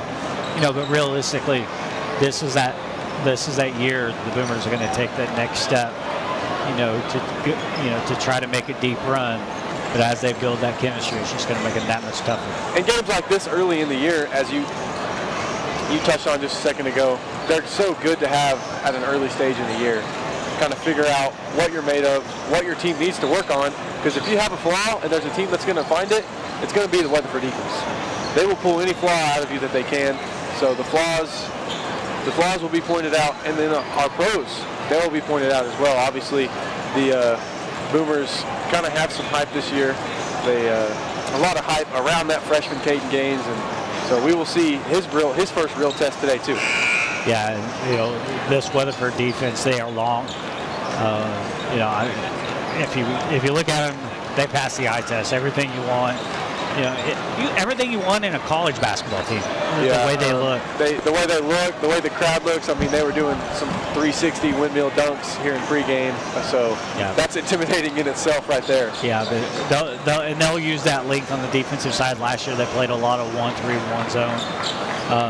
When you have those three guys lined up, those long wingspans, it's just hard to get the ball around and get the ball down on the baseline. So I think we're about to get the starting lineups here from the 19 seconds to go before we go into first. I'm ready, Eric. I'm ready. It's going to be a fun one. It's going to be a fun one. Will definitely show us where the Boomers are at as we will get ready for your starting lineups. Bank first, Pro Services in the Harvest Center, and Taco Mayo. We appreciate your ongoing support of Weatherford Eagle basketball. All right, let's begin the final game of the night by introducing team. They are the Woodward Rivers, head coached by Kayla Gaines. The starting lineup, number 0, senior Carter Reed. Number 3, senior Connor Price. Number 7, freshman Kayla Gaines. Number 24, junior Gaines. Number 35, senior Connor Sunderland.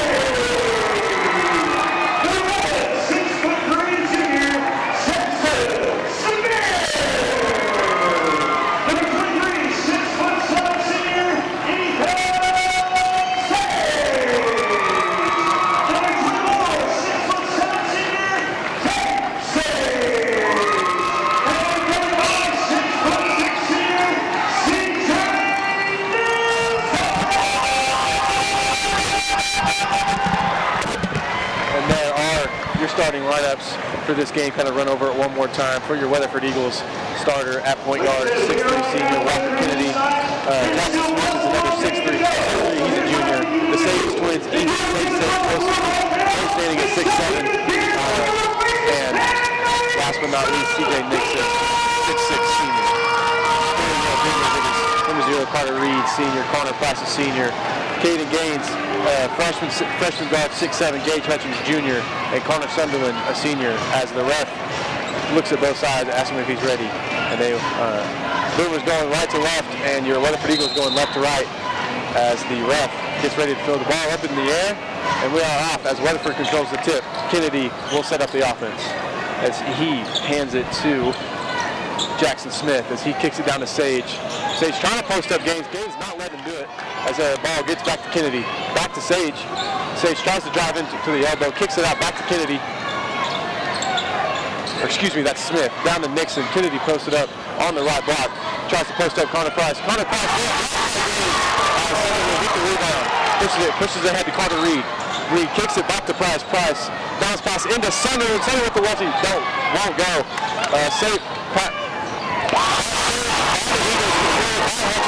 Just the right quarter to go. Eagles lead 2-0 here in the first quarter with 7:15 left as Kennedy walks it down back to Sage, and he gives it back to Kennedy to set up the offense. Sage comes up and gets the ball, guarded by Gaines. Gaines with great defense as he hands the ball off to his brother, the other Sage. As Sage backhands forward.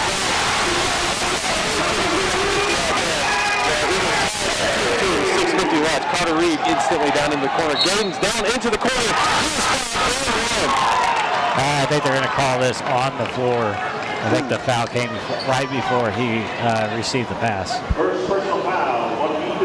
You are correct. This ball will be a side out of bounds as Price flips up the fingers, gives him the sign, and the play is ready. So he slaps the ball. Reed comes to the ball. As it is bounced pass into Gaines. Gaines goes immediately up and he gets the right ready to go as the Boomers take the 4-2 lead with 6:40 here to go in the first. As Sage handles that press over to Kennedy. Kennedy pushes it up the court. As Kennedy slows down, heads it into Nixon at the right elbow. Back at the top key to Sage. Sage pump fakes, dribbles in with the left hand.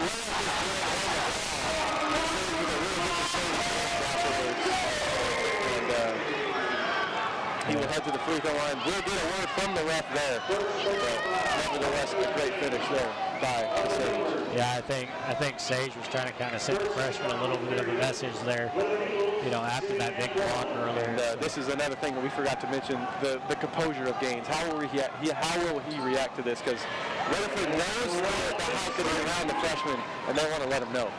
As Price crosses the timeline for the Boomers. Gets a screen right from Carter Reed. Good screen as he dribbles down into the corner, hands it off to Hutchins. Hutchins to Sunderland, back to Gaines, top of the key. Great defense. Sunderland tries to dribble in, is trapped, tries to get out of it as he dribbles it into the corner to Hutchins, back out to Price at the left wing. Kicks it to Carter Reed at the top of the key, guarded by Sage.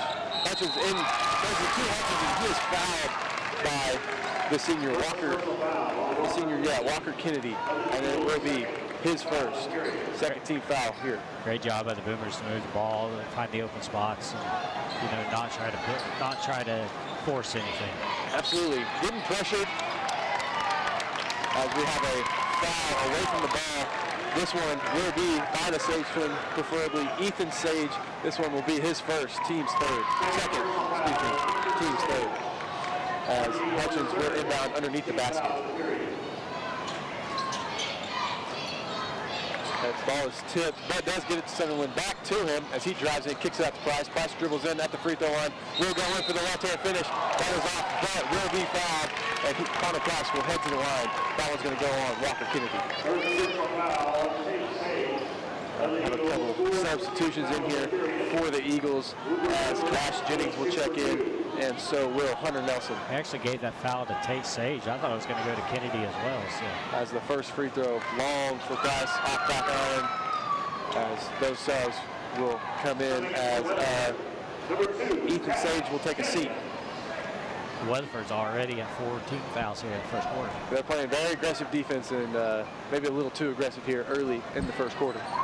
As Connor Price shoots his second one, that one's good. As they get in that man-back press a little bit, as Caden Gaines on ball against the Sage. Walker Kennedy does bring the ball up. As he will set up the offense over to Cash Jennings. He shoots a left wing three. That's off short. Rebound by Smith as he goes back up. Ball's tipped. And he regains control over to Nixon, right wing. Back to Smith. Into Sage, in the corner, pump fakes. As he will drive baseline against the Gaines twin. That is great.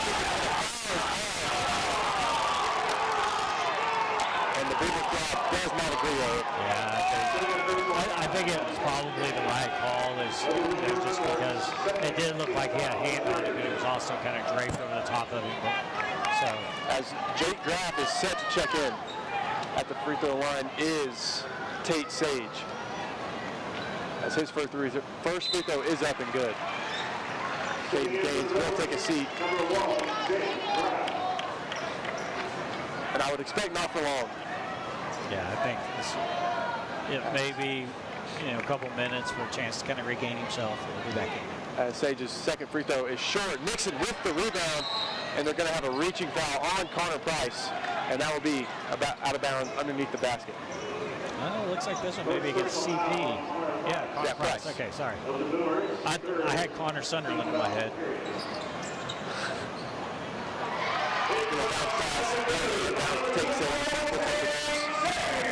Weatherford Eagles lead 8-5 with 5 minutes to go here in the first. And we have a timeout from Coach Gaines as she wants to talk things over.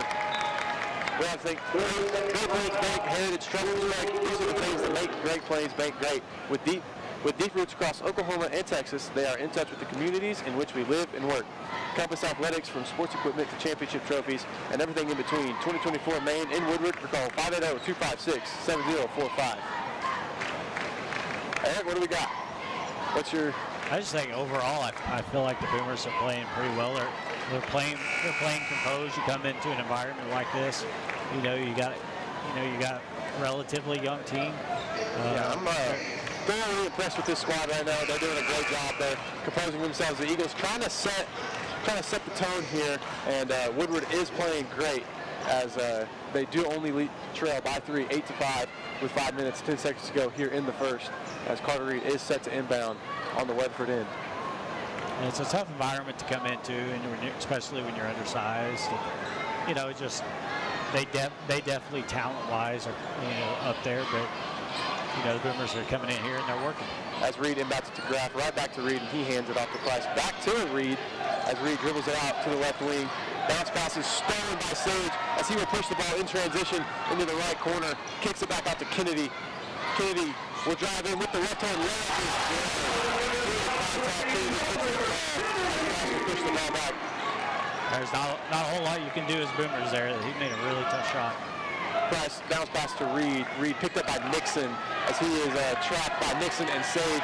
Stolen away by Nixon, and great defense from Gage Hutchins from behind as he gets the steal back and gets it back to Price as he pushes it ahead to Jake Graff. Jake Graff will drive in with the right hand floater. No good. And we will have a foul on Sunderland here. Not sure what for, but nevertheless, it will be the Eagles' ball. Yeah, I feel like more of anything, Sunderland was pushing them back. That's what I thought too, but on we go as Jackson Smith will walk it up the court, and he kicks it to Tate Sage. As Tate Sage gives it right back to him as soon as he crosses the court. And Tate's waiting on the screens from the offense as he dribbles it to left. And a bounce pass to Nixon, who does miss it, makes the corner pass. Great defense there from the 5'8" senior. As he pushes it, bounce pass into the corner to Hutchins, and he'll fire a three. That one misses short. Defensive rebound, Nixon, and he hands it to Sage, and he will walk it up the court. Guarded by Reed closely. As some off-ball screens are being set. He kicks it to Smith, down inside to Nixon. Pass tipped by Sunderland. Nixon does gain control. Back out top, 2. Walker Kennedy will fire a right wing three. That's off left, and the rebound is taken away by Cash Jennings. And then he gets it back into Sage, who dribbles right in, but he misses and does get his own tip as Cash Jennings with the right hand. Boomers got to do a better job of rebounding. Quickly down the court is Jake Graff, and he is fouled, and he will head to the line. Great job to push the ball back for the Boomers, as Price was able to quickly get it ahead to Graff, and Graff was able to draw the foul, and he is now at the line. The Woodward Eagles team foul of the period. Woodward Boomers will shoot for 2.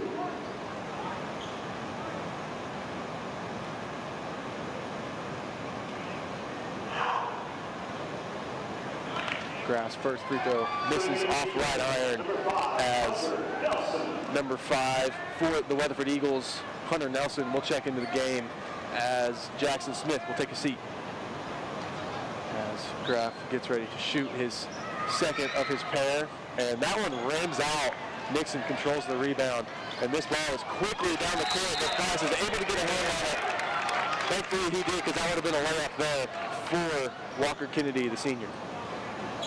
Yeah, great job by Connor Price to stick with the ball, not allow them to kind of catch the Boomers off guard. As the ball is inbounded to Jennings, and that is quickly getting to Sage, down into the block to Hunter Nelson, as he is great defense by Reed, back out to Sage, guarded by Jake Graff, and he gets a screen from Nixon. Graff goes under the screen, able to get through.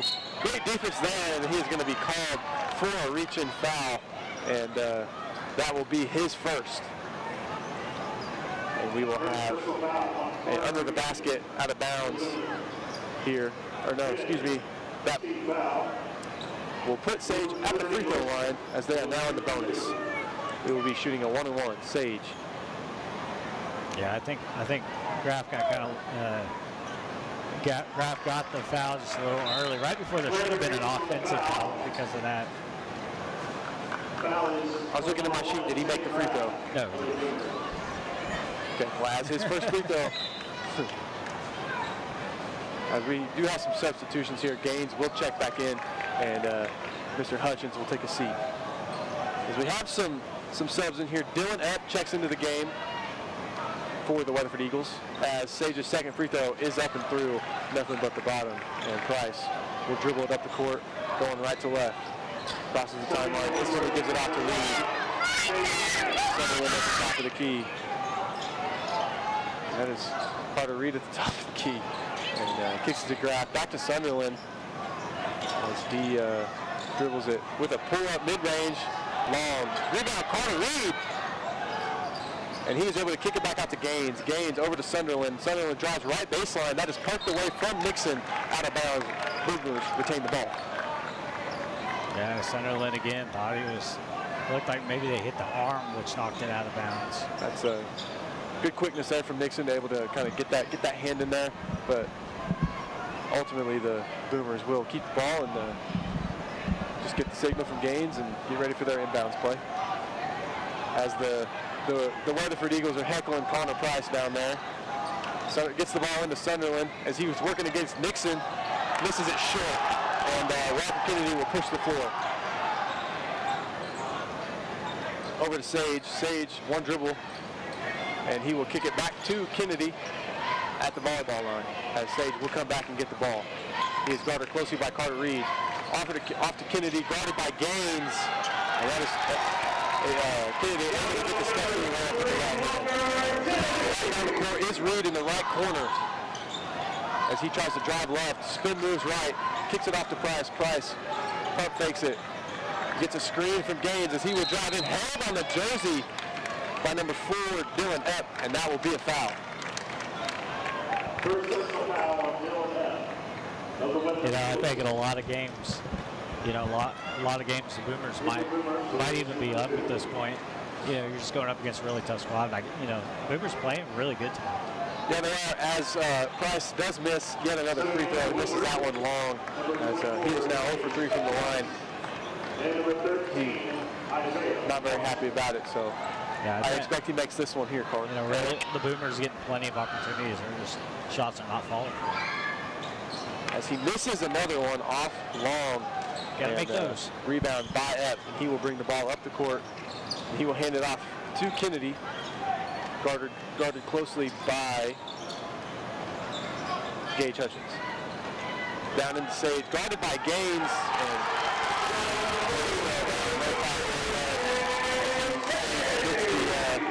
the bounce pass into fall as Jake Graff dribbles it in, pump fake, and gets Dr. Glass for 2 as the Boomers trail the Weatherford Eagles 17-7 with 1:12 here to go in the first quarter as Nixon brings it up the timeline, guarded closely by Isaiah Washington. Great defense, and a foul will be called against Washington here. That will be his first, and as we mentioned in the bonus, so Nixon will shoot a pair. Yeah, they're going to get Isaiah with kind of bodying up Nixon, and that's just one of the struggles you're going to have when you're going up against a guy like Nixon. Is he's going to use the power that he has and take advantage of it. If you're not in the right spot, he's probably going to draw the foul. As Nixon's first free throw hits off back iron, no good. As number 2, Cash Jennings will check back in, and Tate Sage will get a breather. He will go sit next to his, man, they look alike, his twin brother. They look exactly alike almost. Thank God they're wearing different shoes. As Nixon, his second free throw is up. It misses back iron as well. Defensive rebound, Connor Price, kicks it to Graff. Graff drives in, bounce pass into Washington. Washington takes one dribble and gets it over the four-star athlete, CJ Nixon, as they now trail the Weatherford Eagles 17-9 with 45 seconds to go. That is one area that Washington has really improved the past couple of years. That was a great move. That was a great move. As a nifty pass to Kennedy in the left corner, pump fakes, and he is fouled by Graff.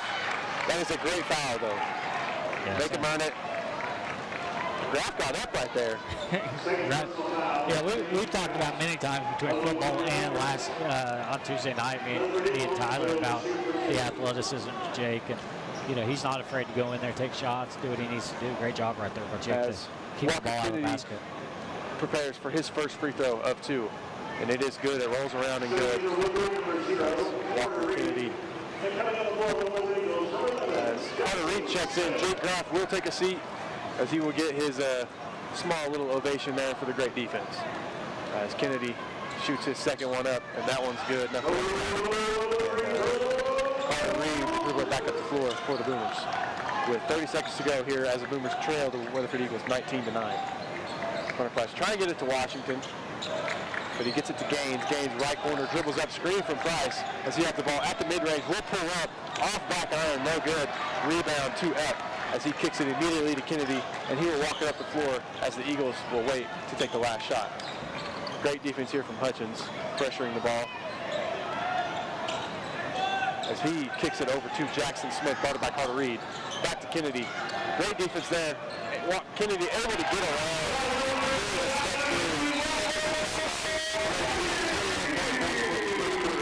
As they lead the Boomers 21-9. We'll step aside for a quick break, and you are listening to Boomer Sports on Z92 and Boomer TV. Life never stops moving. Between the 30-minute commutes, daycare pickups, and that weekend trip to Grandma's, you're racking up the miles. But you need is a tire that can keep up, like the exceptionally long-lasting Michelin Defender tire. With an 80,000-mile warranty and the safety you expect, you can lose track of the miles and focus on what really matters. The memories made along the way. Stop in today at 2220 Main in Woodward to see your local Michelin dealer. Pipelines Tire. Tired of complicated Wi-Fi management? Go Pioneer Smart Wi-Fi makes it easy.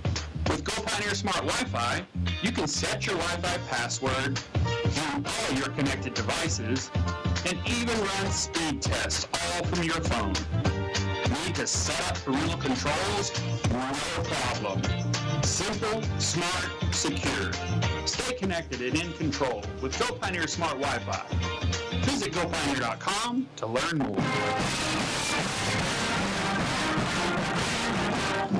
Welcome back to Weatherford as we get ready for the second quarter here as the Boomers trail the Eagles 21-9. But Eric, it doesn't quite seem like that. This is played like a super close game, and frankly it is. Yeah, I think a lot of it is, the Boomers are having trouble getting some shots to fall. Weatherford's converting on some of their opportunities, and that's where your difference is. As Connor Sutherland has the ball around the right wing as he gets it into Reed.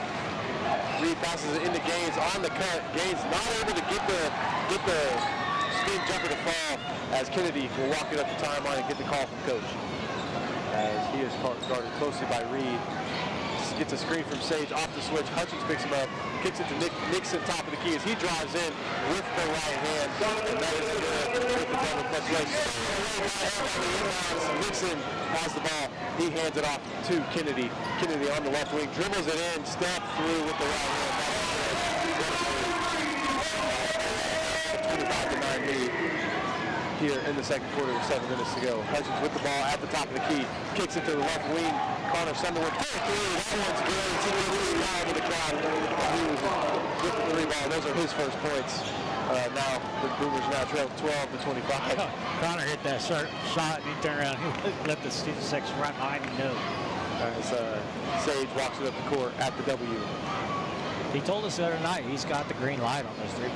That was a good looking form there. So as Sage gets the ball wide open for 3, that one misses off short. Up with the rebound, back to Kennedy, and he'll fire on top of the key 3.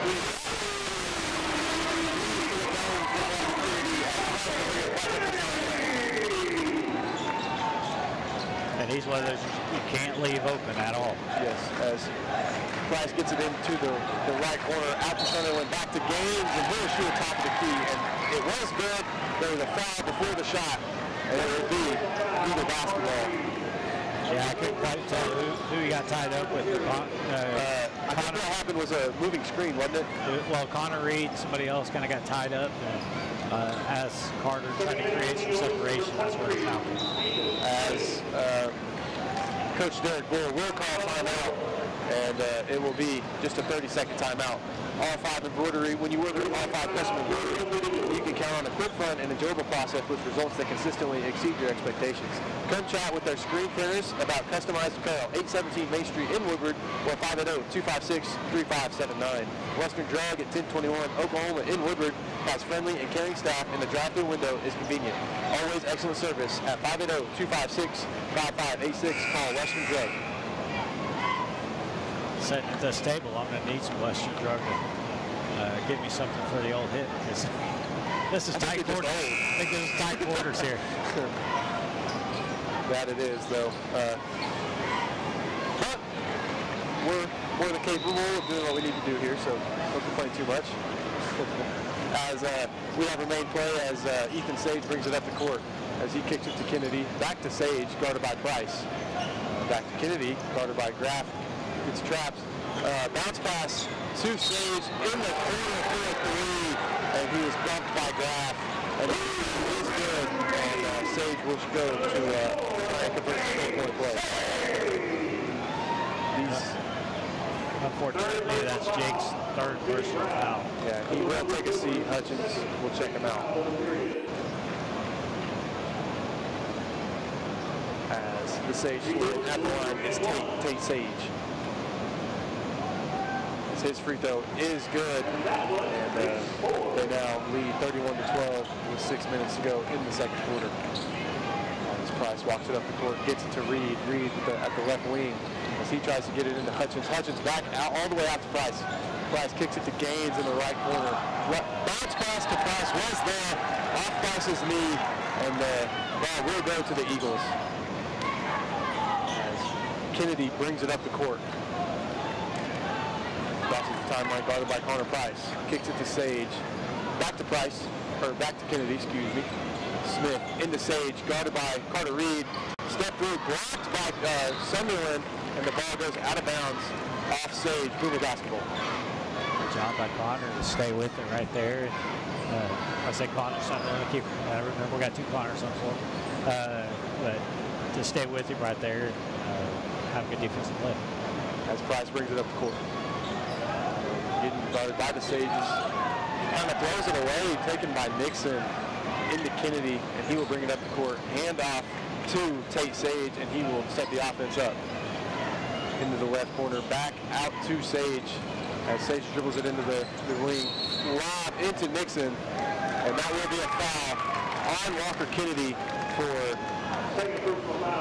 probably a moving screen there. And Boomers will get the ball back as number 2 for the Boomers, Aaron Laredo, checks in, and Isaiah Washington, or no, excuse me, Hutchins will take a seat. And the ball is quickly down the court to Gaines as Gaines shoots a three. That's off short. Gets his own rebound, dribbles it in for the right hand lane. No good. Back on the down. Rebound by Sunderland, no good. And the Eagles finally get the defensive rebound as the ball is given to Smith, and he will bring it up the court. A lot more noise going on around us this game. As Smith guarded by Reed.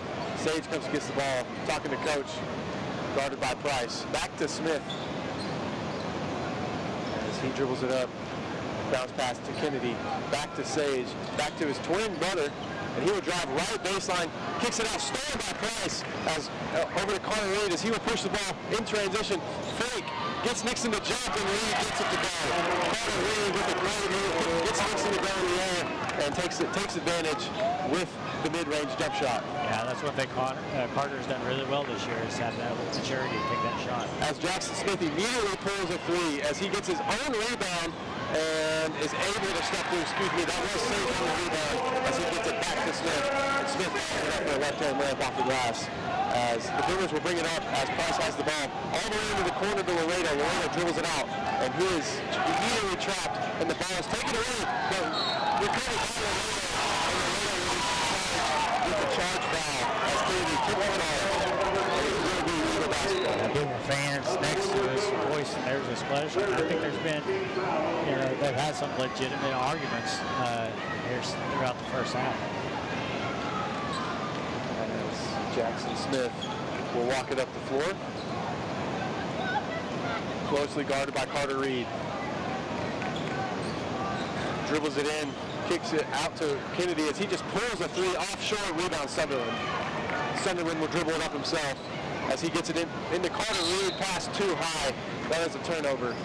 And in comes number 5, Hunter Nelson, as Walker Kennedy will take a breather. As Ethan Sage gets the inbound, kicks it right back to Smith, and Smith will walk it up the timeline. As he is guarded by Price closely. Over to Sage, back out to the top of the key to Nelson. Nelson back to Sage. Eagles taking their time here. Oh, into Smith at the left elbow, off back iron, and Gaines with the rebound immediately to Price. Cross court pass to Reed. Reed dribbles it in. Sunderland on the left wing 3. That's off, and had a little bit of a push down there. No call as the Eagles push it in transition. Nelson with a right wing 3. Nelson popped up after that as Gaines back on the court, tripped, and he is fouled. This foul is going to go on the senior 4-star C.J. Nixon. Gaines will set to inbound the ball as the Boomers trail the Eagles 37-14 with 2 minutes 47 seconds here to go in the first half. Gaines moving off the ball. Price kicks it down into Sunderland, and he is fouled by number 5, Hunter Nelson, as Connor Price will be set to inbound it underneath the basket.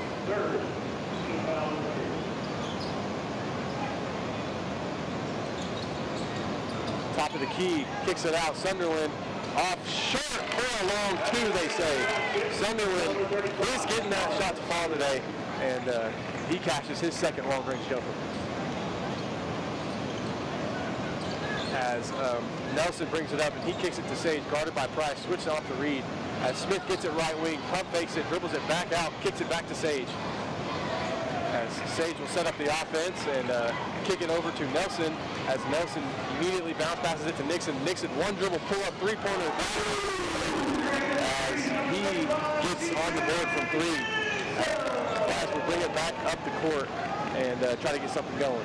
And he will get the screen from Sunderland. He will take it, dribble in, spin move, hands it off to Gaines as Gaines is trying to find somewhere to go with it. Bounce pass into Washington. Ball was tipped, but it will remain with the Boomers.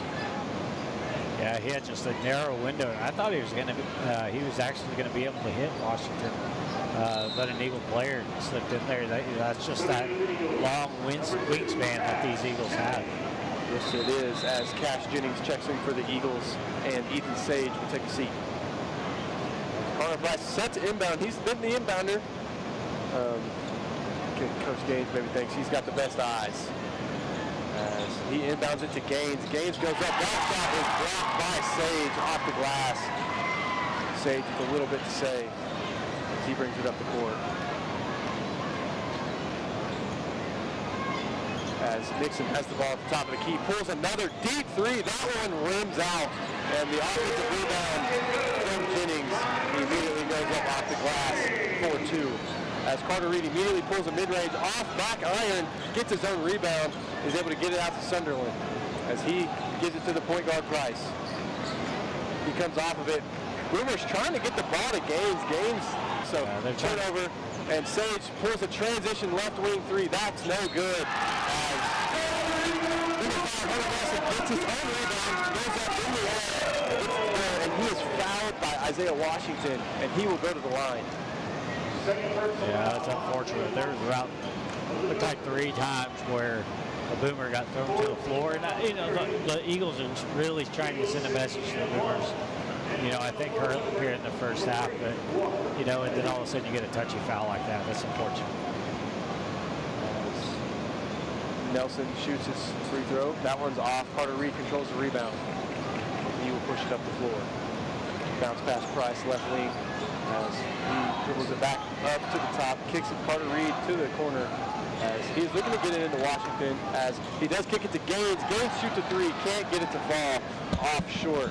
And Jackson Smith controls the rebound. And he will take his time coming up the court. As the Boomers trail the Eagles 16-44 with 40 seconds left here to go in the first half. As the ball is close side to Nixon as he dribbles it out and awaits the end of the fourth quarter, and Coach Derek will call his timeout, and I'm assuming he'll try to He will sub in Ethan and Tate Sage to get the right personnel in. Sealing State Bank now with a branch in Woodward at their new location, 2314 Williams. Sealing State Bank Woodward branch offers full-service banking, including personal checking, savings, home, and commercial loans, mobile and online banking, wire transfers, and more. M&D Enterprises and Lawnmower Shop. For your best lawn porch or patio, M&D Enterprises and the Lawnmower Shop are your people. They carry everything you need to make sure your greenscape, that little piece of heaven you have always dreamed of. Your locations in Woodward, Canton, and Weatherford, M&D Enterprises and Lawnmower Shop. Yeah, as I said earlier, I think they're trying to do, they're doing a lot to try to keep Caden Gaines frustrated. Kind of being very physical with him. But really, overall, they're being very physical. They seem to be getting away with some stuff, but their shots are falling, and that's where our difference is. Absolutely. As Kennedy gets the ball, as he has the ball just past half court, drives in, kicks it back out to Tate Sage, as he will hold it as we are trickling down to 18 seconds left on the clock. He will hand it off to his brother Tate Sage. Tate will dribble it out with 6 seconds left to go, as he will make his move into Smith, into another Sage.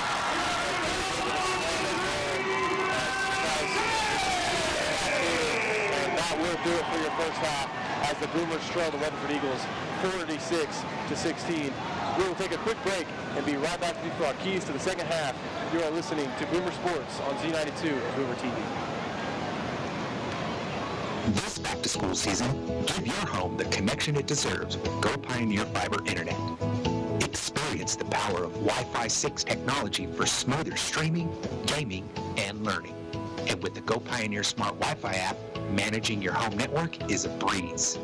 Choose from multiple plans with symmetrical speeds for lightning-fast uploads and downloads. Get your family school-ready with Go Pioneer Fiber Internet. Sign up today at GoPioneer.com. They're tackling endless to do list every day. It may seem like a thankless job, but you know better.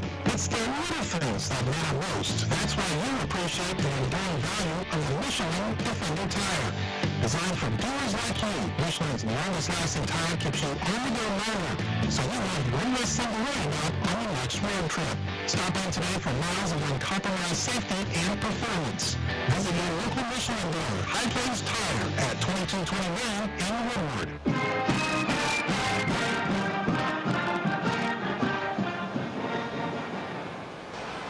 Welcome back to Weatherford, as Eric forgot to unmute us there. But anyways, it is now halftime for our boys' side of the competitions tonight, as your Woodward Boomers do trail the Weatherford Eagles 46-16, as we have some stats here from the famous Eric Scott. Famous, I like that. You're famous to me. All right, so let's go down the list here. I wrote last name, so that's kind of throwing me off. Kennedy has 13 points Sage. Which Sage is that? See, now I'm all Tate Sage. Tate Sage, he's got the Kobe's on. Tate Sage. That's all I know. That's how you do it. Yeah. Tate Sage is leading the Weatherford Eagles with 15 points. Kennedy has 13 points. Going down the list here, we got Cash Jennings. He has 5 points. Hunter Nelson has 5 points. C.J. Nixon, and this is what one of his 5 points was from a three-pointer. That's something you don't think about a big guy like that being able to step out there, but he can step out there and knock it down. Ethan Sage, he has 2 points there late in the half. And rounding out the scoring for the Eagles is going to be Jackson Smith, who has 2 points for the Boomers. Really, it's pretty balanced scoring for what we have. Connor Sunderland has the lone 3-pointer for the Boomers tonight. The big man leads the Boomers with 5 points. Then you have Gage Hudgens, Caden Gaines, Isaiah Washington, Jake Graff, and Carter Reed, all with 2 points, and then Connor Price has added a free throw. That's your scoring for the Boomers. That is your High Plains Tire halftime stats. Visit High Plains Tire at 2220 Main Street. It's where your dollar goes further. That is High Plains Tire. What are some keys you'd say here going into the second half if you were Coach Gaines? Yeah, I think you just got to try to get the guys to settle down a little bit. They really haven't played bad. You know, I think defensively, yeah, this is where I kind of wish we were at college level, or they get home team and always give stats and things like this, because I'm very curious like what the field goal percentage is, because the Boomers are having trouble getting anything to fall. Flip that, Weatherford's hitting a lot of shots. They're hitting some tough shots. That's what I was just fixing to say. The defense has been there. It's just right. they have such a height advantage on us right now. They're able to get those shots over us, but it's crazy. Boomers they're trailing by 30. And it feels like I'm coming into a second half where we trail by 5. Yeah. This just feels, I wish you guys were, those of you that aren't here, I wish you guys were. It feels that the intensity is high, and it should be.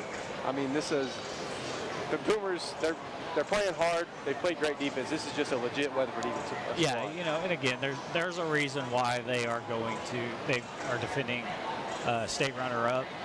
They're going to make a push for a gold ball yet again. They've got, they've added a piece. This is their year to do it. Right. Instead of losing, they've added a piece. And so, the Boomers I like the heart that the Boomers are showing tonight. They're going out there, they're battling, they're taking their shots. It felt like there were some times where they were taking shots that should have been called that didn't get called. Yeah, and things like that. So they're doing a great job keeping their composure. The Eagles there early in the first quarter had a lot to say to us. The Sage twins are kind of. It seems as though they feel threatened by Gaines. They were kind of getting into him, screaming at him and stuff. Gaines has done a great job, but it also helps he's got Mom as the coach to get onto him. Well, and that is one thing that helps Caden a lot, is she knows his limits. Mm-hmm. And she knows when's the time that, hey, I need to pull him to the side, I need to climb him down, I need to set him down, whatever it needs to be. And so he's done a good job there. Absolutely, he has. And we will step aside for one more quick break as they're winding down. About 4 minutes left here in halftime. We will get back to you. You are listening to Boomer Sports on Z92 and Boomer TV. Looking for a bank that understands your needs and works as hard as you do? Welcome to Bank of Western Oklahoma. Proudly serving our area since 1908. Offering free checking with no monthly fees and convenient mobile banking. Whether you're in Cordell, Oak City, Weatherford, Woodward, or any of our 6 locations, we're always nearby. Bank of Western Oklahoma, where the Western Oklahoma spirit is alive and well. Member FDIC, an equal housing lender.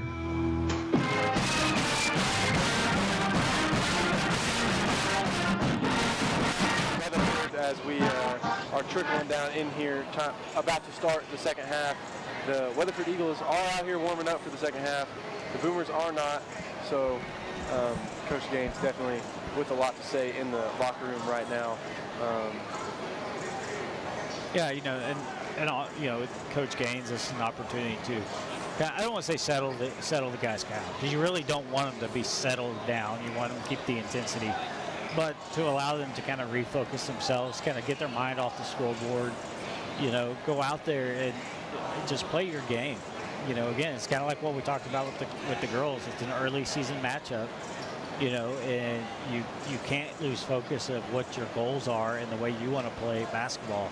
And sometimes when you're down like that, it allows you to kind of reset yourself and go again. Yeah, and that's something we mentioned with the girls' game. A test like this early is always good for a squad. Even if you do come out with the loss, it is good to, kind of get that time against a good team to find things you're going to be good at regardless, because Woodward's probably not going to play a much better team than what they're playing right now. And if they can get things to work against this squad, that means they will be able to get things to work and find success down the back half.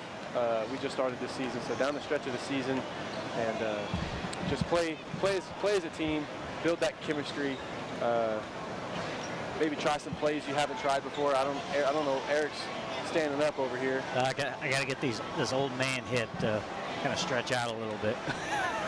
Well, when you're stuck under a table like this, it's hard to. I don't quite need to stand up for my age yet, but I will support you in all your activities, Eric. Oh, good Lord.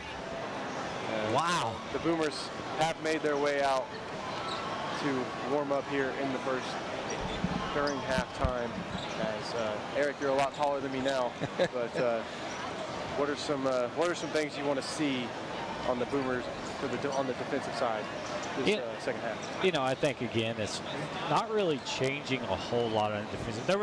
There were a few times where Weatherford would kind of get their ball movement going, and we would lose sight of somebody, especially like that dunk by Page right there at the end of the first half. But overall, I think the Boomers are continuing to battle. I think, if anything, maybe put a little bit more pressure on the three. Yeah, and one thing I would say as a key on the defensive side is rebounding. We've many times seen the Boomers force the Eagles to miss, take up a contested shot and get that miss, and then obviously they got a lot of size, so they're able to get down there and grab that rebound. So I would say just make sure to crash the boards, and then be ready to push the ball in transition, as they have done they did a great job of doing that in the first half, as both teams have done their breakouts and they are fleeing to the ball and get ready to start the second half. As Walker Kennedy will inbound the ball to Jackson Smith in the backcourt. As the ref is waiting on the signal from his fellow refs. Begun as Jackson Smith will bring it up the court, guarded by Hutchins, as he will stop and pop it to Sage into his brother, and he will get the screen from his brother, and as he hands it off to Kennedy. Kennedy drives in, spin, right hand layup, no good, but he is fouled, and Kennedy will be at the free throw line and shoot two. That foul's going to be Connor Reed's second foul. Connor Reed kind of got behind right there, had to try something. Unfortunately, gets him on the arm. I shouldn't have stood up here, Eric. It's going to be kind of hard to get back down. Now I got to figure out how to navigate this. If anybody can sit in the crowd, they're probably laughing at us right now. Yeah, for real. Okay, whew, here we go. As Kennedy. It's not funny. As Kennedy's first free throw is good.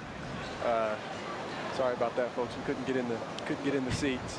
Jay Fisher's over cracking up. As Kennedy's second free throw is cash. As Price will bring it back up the court. As he narrates the offense, and he is handing the ball off to Reed, and he goes ball side. Reed, miscommunication there with Hutchins, and that is stolen by Smith into Sage, and Sage will throw it down. Tate Sage with his second bucket of the game, as he leads the team in scoring and in the game in scoring, as Price brings it back up the court, hands it off to Sage Hutchins, as Hutchins kicks it to Reed. Reed at the top of the key gets a screen from Gaines. Back into Gaines, and Gaines will go up. Misses, gets his own rebound, the tip in, bounces around, and rolls in. Caden Gaines gets on the board for the Boomers as they trail the Weatherford Eagles 50-18. As Jackson Smith brings it back up the court. And he will float it into Tate Sage. Gets an off-ball screen, not there, as he kicks it to Kennedy. Kennedy will drive baseline, Euro step through the lane, and that is good off the right hand, off the glass. Into transition quickly to Hutchins, and Hutchins is able to get the left hand layup to go. As Kennedy immediately back up the floor, as he would drive left into the lane with the right hand. That ball is short, rebound by Gaines, push the transition ahead to Reed. Reed left corner to Hutchins, he fires a three off the back of the rim, and Nixon controls the rebound. Quickly ahead to Kennedy. Kennedy will go in the lane, and a foul will be called by Caden Gaines. And the crowd is confused. Me too. Yeah, third personal there by Gaines. It's just, it's tough because he had been standing there and didn't really move. But nevertheless, Kennedy's first free throw rattles around and goes in.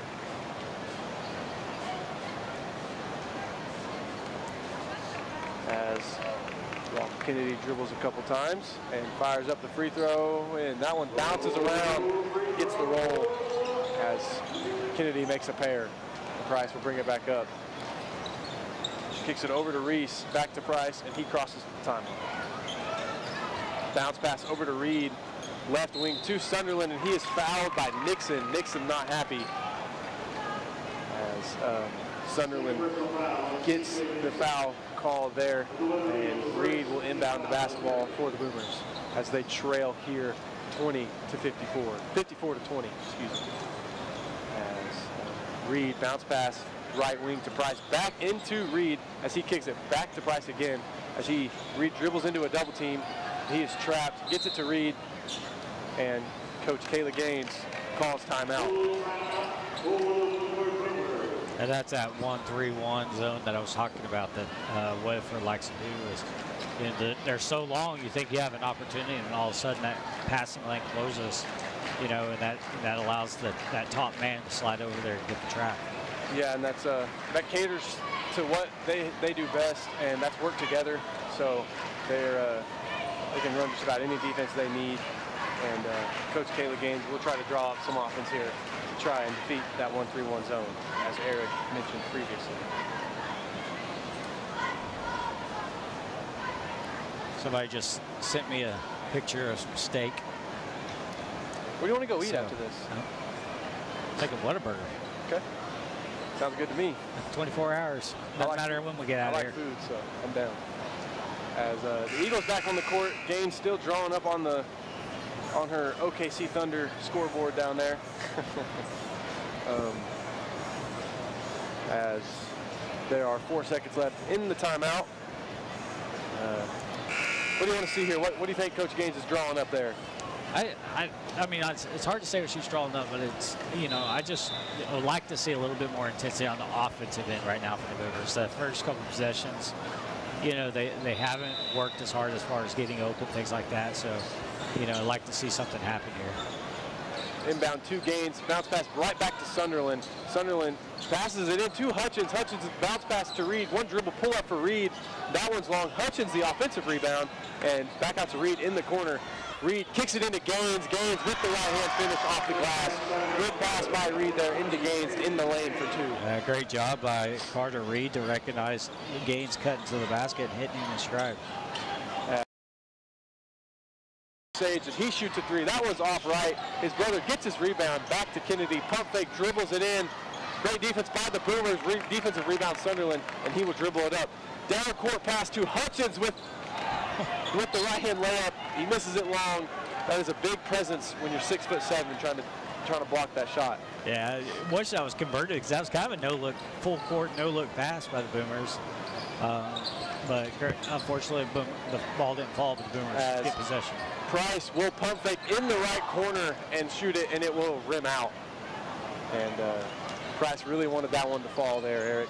Yeah, that's those, like I said, Boomers getting opportunities, and just shots are not falling. As the ball for the Eagles is in the Kennedy driving in. Ball was tied up by Reed.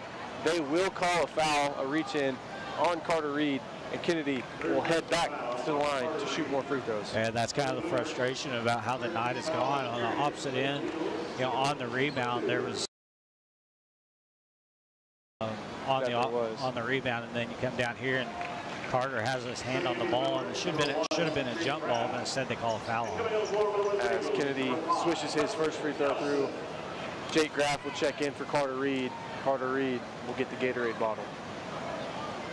And Kennedy hits that second free throw in for two as the Boomers trail the Weatherford Eagles 56-22 here with 4 minutes to go in the third quarter. As Reed, closely guarded by Nelson, as he kicks it over left wing to Sunderland. Sunderland will drive right, crosses over. That ball is picked away by Sage, and Sage has some room service with the slam as he gets the deuce. Connor Price immediately head to Jake Graff. Jake Graff kicks it to Gaten Gaines in the wing, in the corner. That ball, he shoots a three. That ball is blocked by Ethan Sage, and the ball will go off of Sunderland, and the Eagles will retain possession. That's, you know, another one of those situations where they were saying that he got contact on the ball to cause the block, but they didn't get the body going into Caden, which is where a foul should have been called. Yeah, Smith drives it, kicks back out to Sage. Sage back to Smith in the corner, into Sage. on the right wing, on the right block, excuse me, and he gets the 2 to go. Was able to get Gaines behind him and get control for that block shot.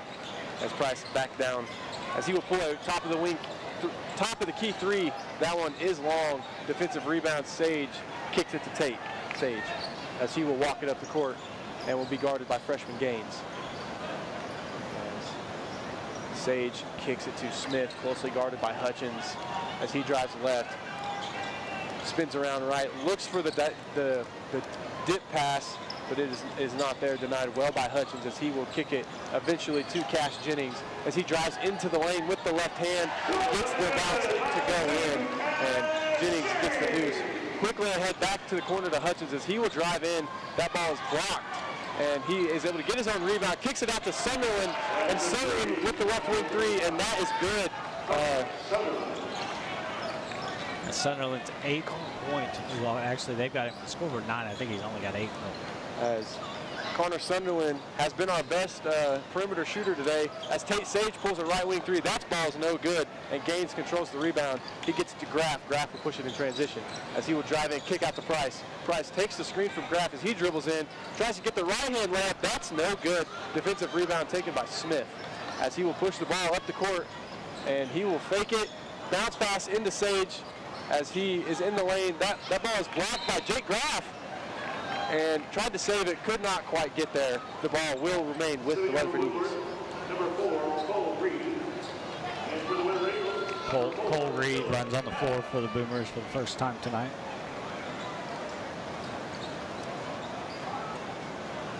Yes, number 4, Cole Reed checked in, as is Isaiah Washington, currently coming onto the court, as Sunderland and Price will get a breather. Inbound to the left corner to Tate Sage as he is trying to size up Washington. Washington is able to poke it out of his hand. The ball will stay here. Ball in front. Ball out of bounds in front of the Weatherford bench. That ball is passed inbounds to Hunter Nelson. Nelson bounce pass into Sage. Sage uses that body as he is able to get yet another vote. And the ball will come back up the court with Jake Graff. He dribbles in right baseline, looking for somewhere to go, as he will just go up with the ball off the back of the iron and rebound by Hutchins as he is fouled by Tate Sage. I thought they were going to call a tie-up there for a second. Like, there's no way that's a tie-up. We would have heard this crowd on the radio if that was a tie-up. Yes, he had his full arm wrapped around him, hugging him. It was a great offensive rebound by Hutchins. Absolutely. Graff looking for somewhere to go on the inbound, just floats it over to Washington. That ball's tipped by Sage, so no backcourt here as Hutchins gets it out of the backcourt. And immediately on the left wing to Graff. Gaines trying to get the ball, denied by Sage, into Washington, and Washington goes up with the right-hand block shot, and he is fouled by Tate Sage, and Washington will shoot a pair. Washington playing well down low regarding the size of the Sage twins and the Nixon. He really is. Like I talked about earlier in the game, the improvement by Washington over the past couple of years has just been really impressive. As a new guy on the court, number 1, Cashin Skinner, a 5'10 senior, will check in for the senior Tate Sage. First time seeing Mr. Cashin on the court as Isaiah misses his first free throw, misses his second free throw, but the ball was rebounded by Hutchins, by Cole Reed, excuse me, and he's able to get the tip in as Ethan Sage will bring it up the court, guarded by Washington. Over to Skinner, guarded by Reed closely. Skinner drives it in, kicks it over to Hunter Nelson. Hunter Nelson gets the left-hand layup off the glass for the 2 as the Boomers now trail 66-27 with a minute to go here in the third as Hutchins drives it up from the right wing, and he is going to get a reach-in foul call. This foul call is on number 2, Cash Jennings. So we will have an inbound from underneath the basket as Jake Graff will look for an open teammate as Gaines coming to the ball as he just floats it up to Washington, and Washington will go to work as he kicks it back out to Cole Reed. Gaines gets the ball tightly guarded by Sage. And Sage with the clear weight advantage there. Gaines not able to get through him. There will be a blocking foul called with Sage there Now the Boomers are in the bonus because that's a 5th team foul by the Eagles. A good job by Caden just to continue to fight through that. Right there on the sideline, there was a lot of traffic, and he continued to fight. He didn't push his way through. He let Sage do the pushing. Gaines is able to knock down the first of 2 there, as the Boomers now trail 66-28 with 1:11. As he gets a pair to fall here. As the Eagles immediately to Skinner in the right wing. That's an air ball. Offensive rebound by Jennings. Out to Smith. Smith sidestep 3. That's no good. Rebound fought for. Taken away by... We will have a foul call here. We will await to see who the foe of that is.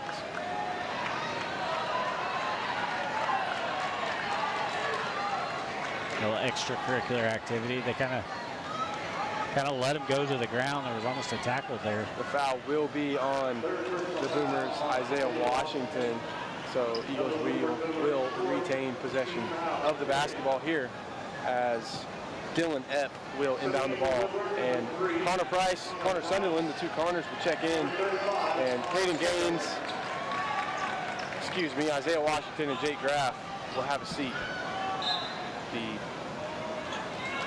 original starting 5 plus Connor Reed, Cole Reed.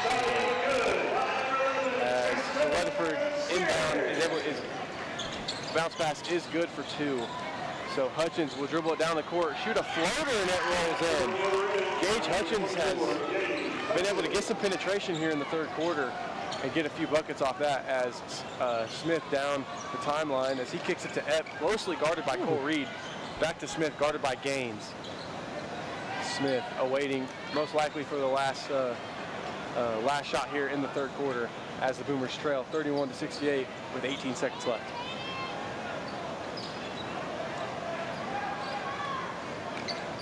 As he closely bounces it to Dylan Epp. Dylan Epp dribbles left. That ball is stolen away from Gaines, and that dribbled off of his foot, they will say.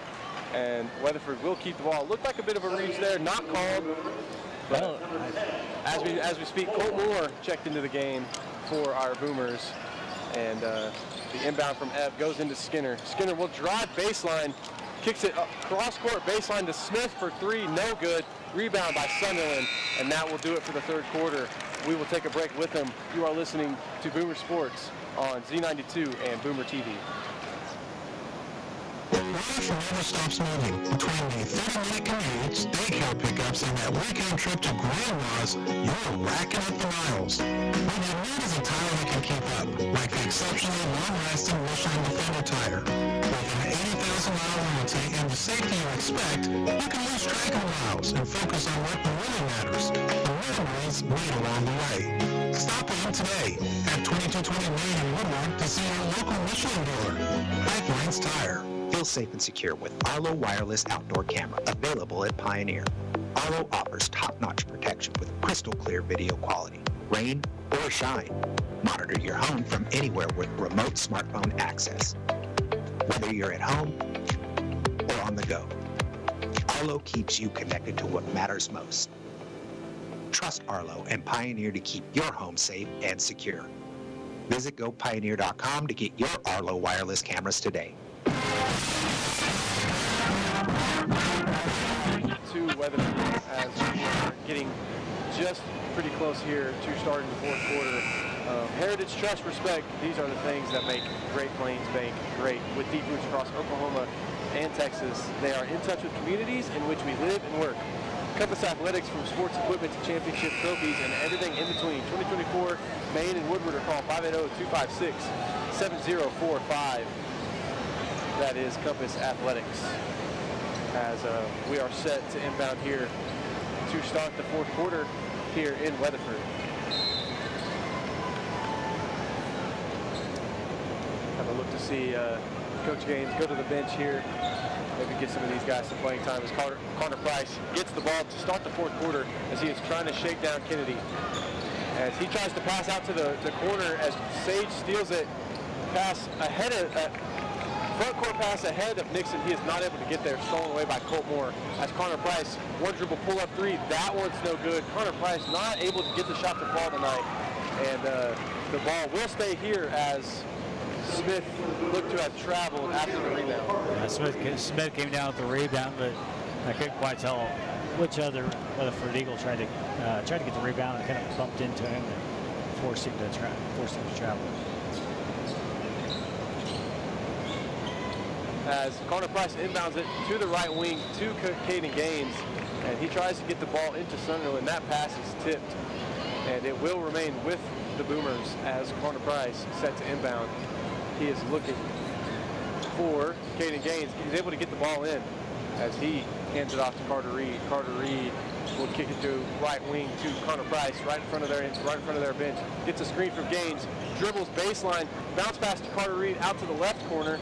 Could have been a shot there. Carter Reed gets it back in the left corner as he tries to shake down Sage. He'll move it into the block with a step back mid-range. That's good. What a move from Carter Reed there.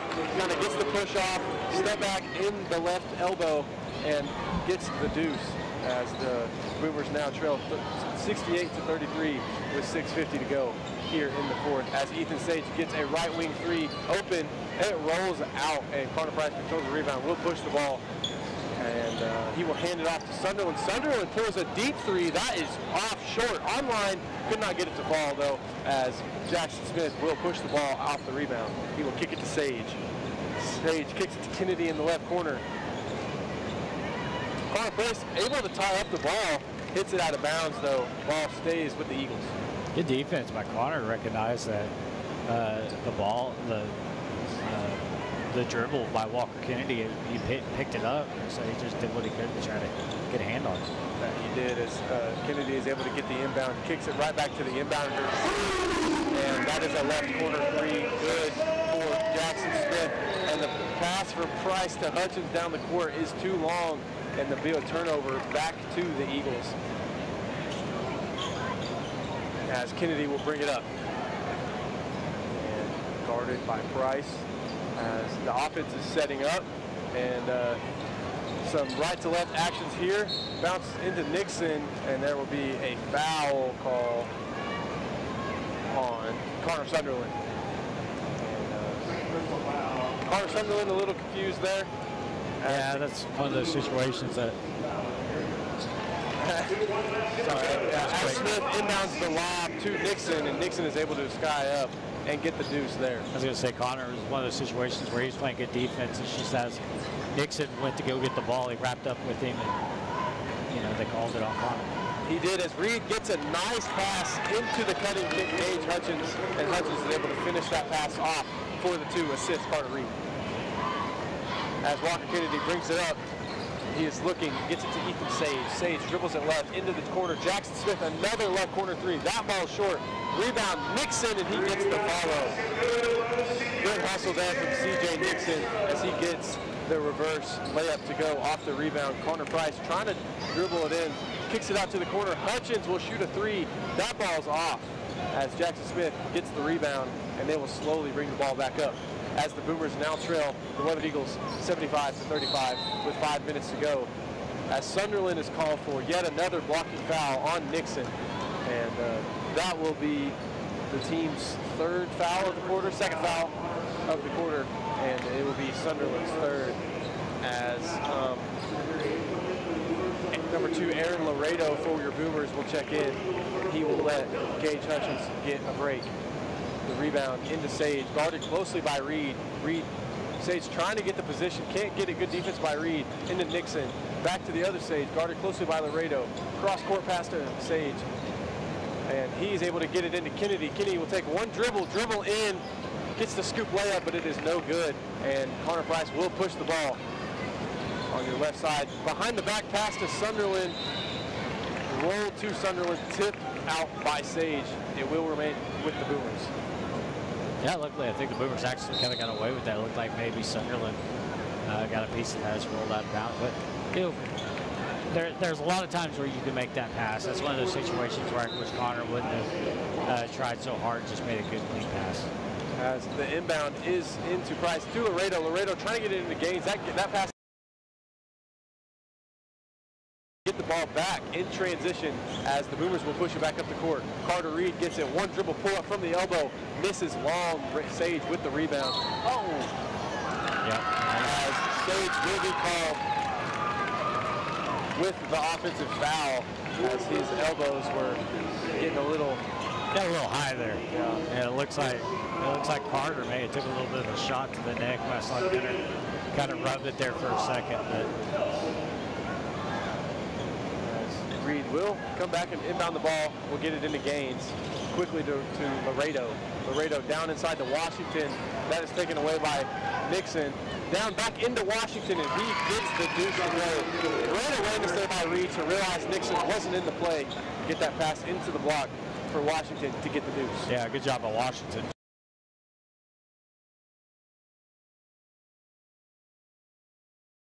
Dylan Epps will have the ball at the Weatherford W.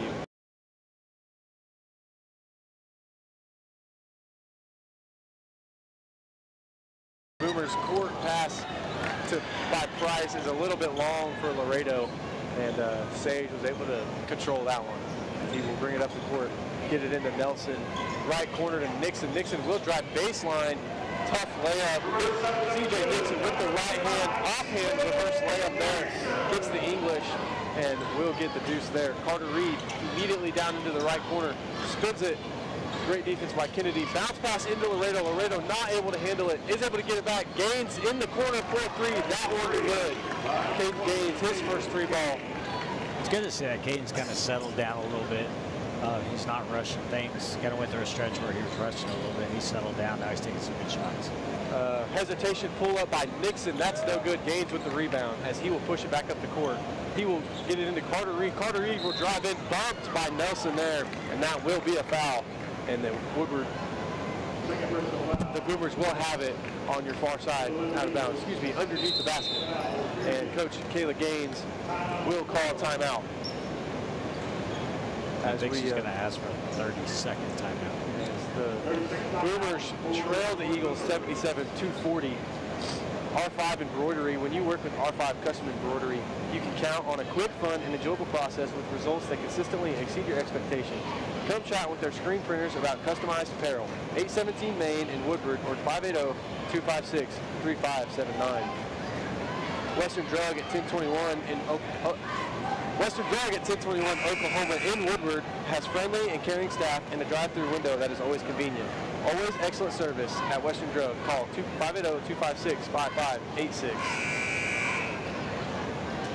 As the timeout has ended and the Weatherford Eagles back on the court as we await. We got a whole new five here for the Weatherford Eagles. A new slew of Eagles. As flock of Eagles. There we go. There you go. As a sophomore, Cash Weiberg on the court. Ace Snowden, a 5'10 junior.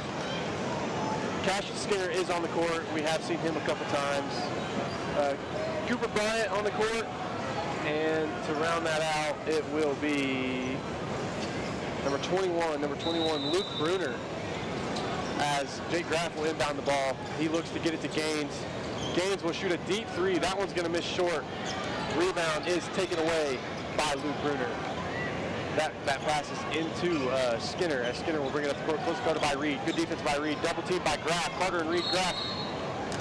And the timeout was called quickly by Derek Bull. Sealing State Bank now with a branch in Woodward at their new location, 2314 Williams Avenue. Sealing State Bank Woodward branch offers a full-service banking, including personal checking, savings, home and commercial loans, mobile and online banking, wire transfers, and more. M&D Enterprises and Lawnmower Shop. For your best lawn, porch, or patio, M&D Enterprises are the lawnmower, and the Lawnmower Shop are your people. They carry everything you need to make your greenscape that little piece of heaven you have always dreamed of. Locations in Woodward, Canton, and Weatherford. Smith & Co. Auction Realty, Oklahoma's real estate and Oklahoma's real estate and land auction expert. Smith & Co. is your #1 choice for all your land auctions and real estate needs. Call 580-254-3975 or email ira@smithandcorealestate.com. Say Cash Weiberg's name came on the floor for the Eagles. Weiberg is actually the son, I believe the son of the Southwestern men's basketball coach. Oh, yeah? Coach Weiberg. Yep. I know that. You see how that works? Yeah, see how it's funny how that works. And they live in the same town and everything. Yeah, crazy. It's good thinking, Aaron. As Weiberg will bring it up the court. As he will kick it over to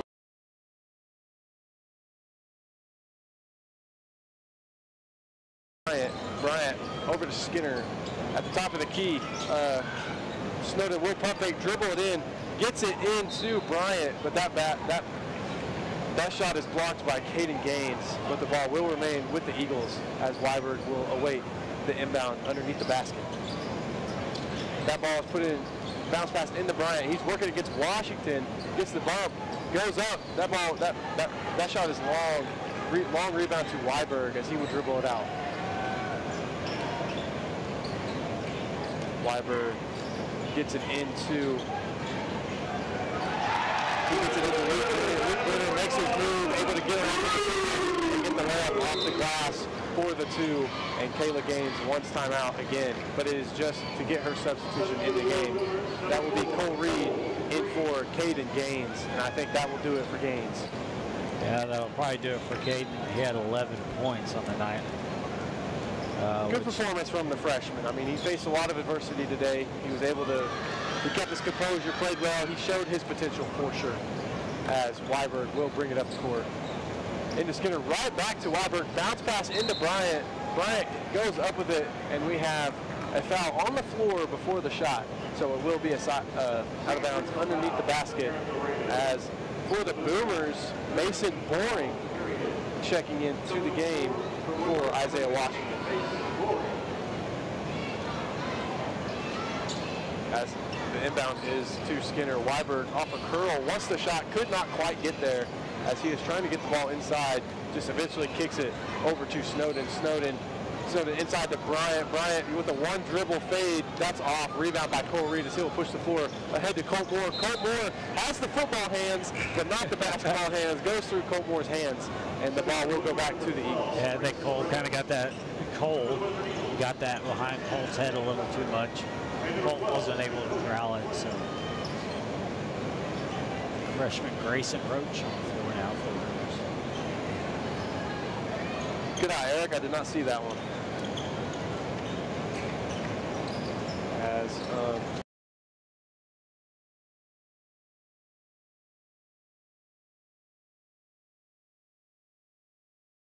As Jake Graff will bring it up the floor for the Boomers. He will work it over to Colt Moore. Colt Moore makes his move off the screen. He tries to pass is deflected. Pass is deflected by Flynn, and he gets the steal and will bring it up for the Weatherford Eagles.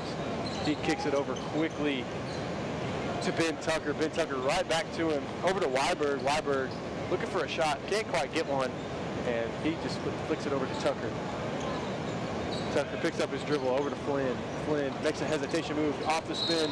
Will get called for the travel. Wasn't quite expecting that bump from the defender there. So that is good defenses.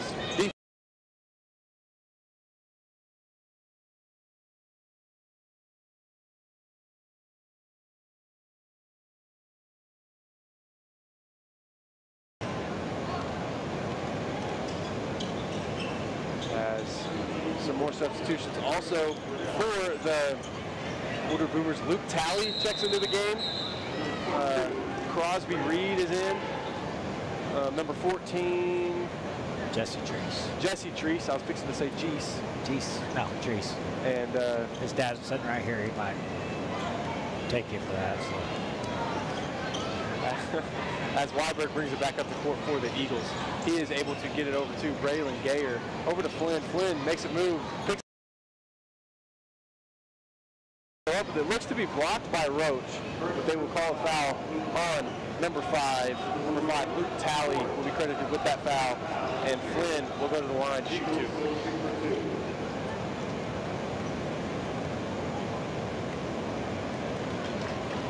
Hasn't been the most clean officiated game, I'll say. No, it hasn't. There's been some calls that you would think wouldn't be called, and then some uncalled calls that you think would be. Nevertheless, Flynn knocks down a pair as they now lead the Boomers 80-40 as Roach has the ball right wing, kicks it over to Luke Talley, Luke Talley. He gets it in. He gets it into verse 15. Mason Boring, and Boring gets fouled there, and he will go to the line to shoot two.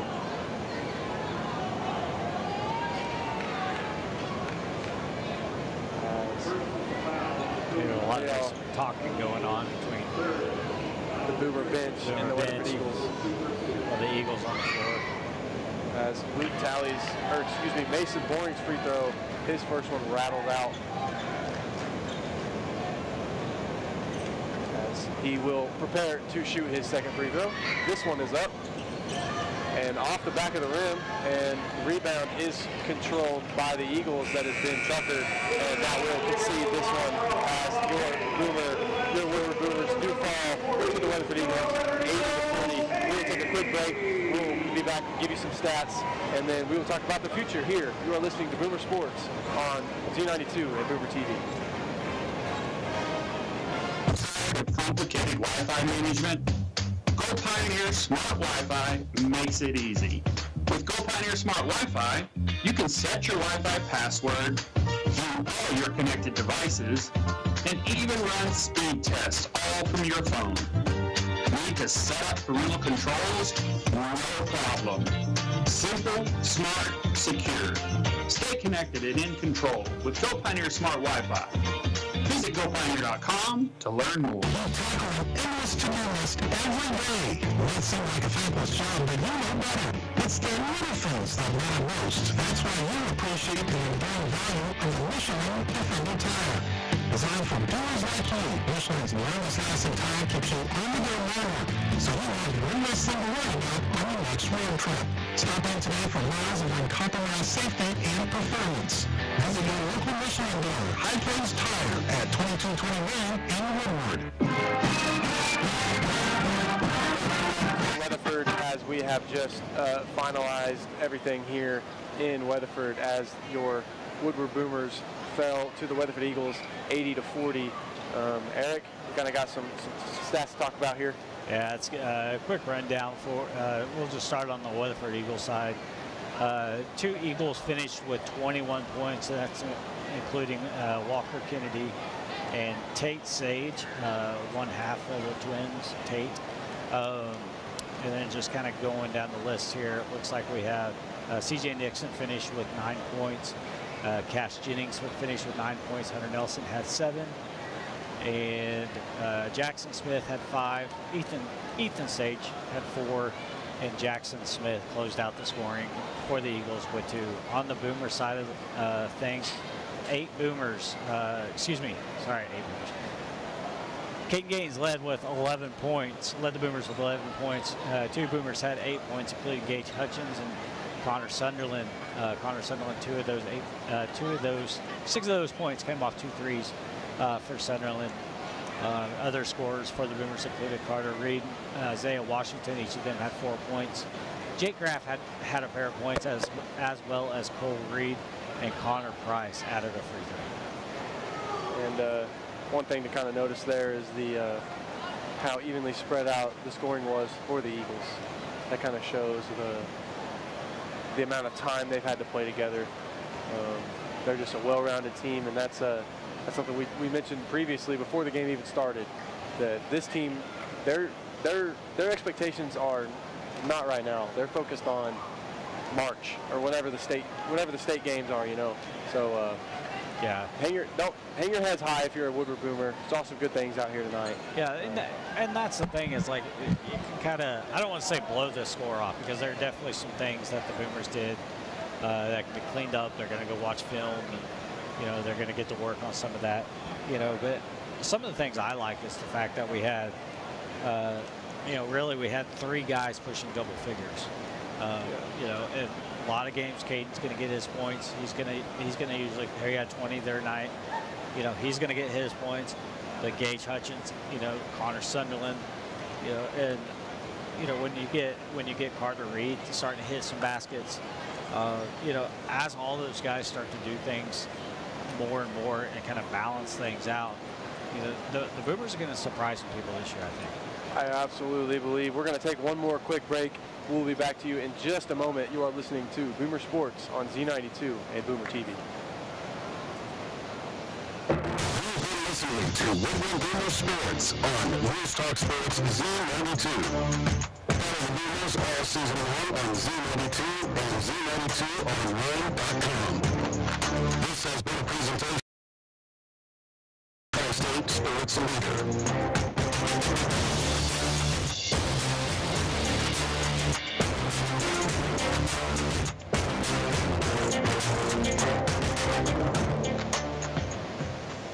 Welcome back to Weatherford as we are getting ready to wrap things up. I want to give a quick glance at the future here for the Woodward Boomers as they are set to hit the road against Anadarko on Tuesday. We will have the broadcast here on Z92 and Boomer TV. They then will come home to host the Winter Classic, which they believe they don't participate in. But what? They will, the Winter Classic. Yes, Boomers will play the Winter Classic. They play in, that's the Oil Center. You're thinking the Oil Center. My bad. Small school gag right there. Woodward, they will, I played in it growing up, so anyways. They will have that.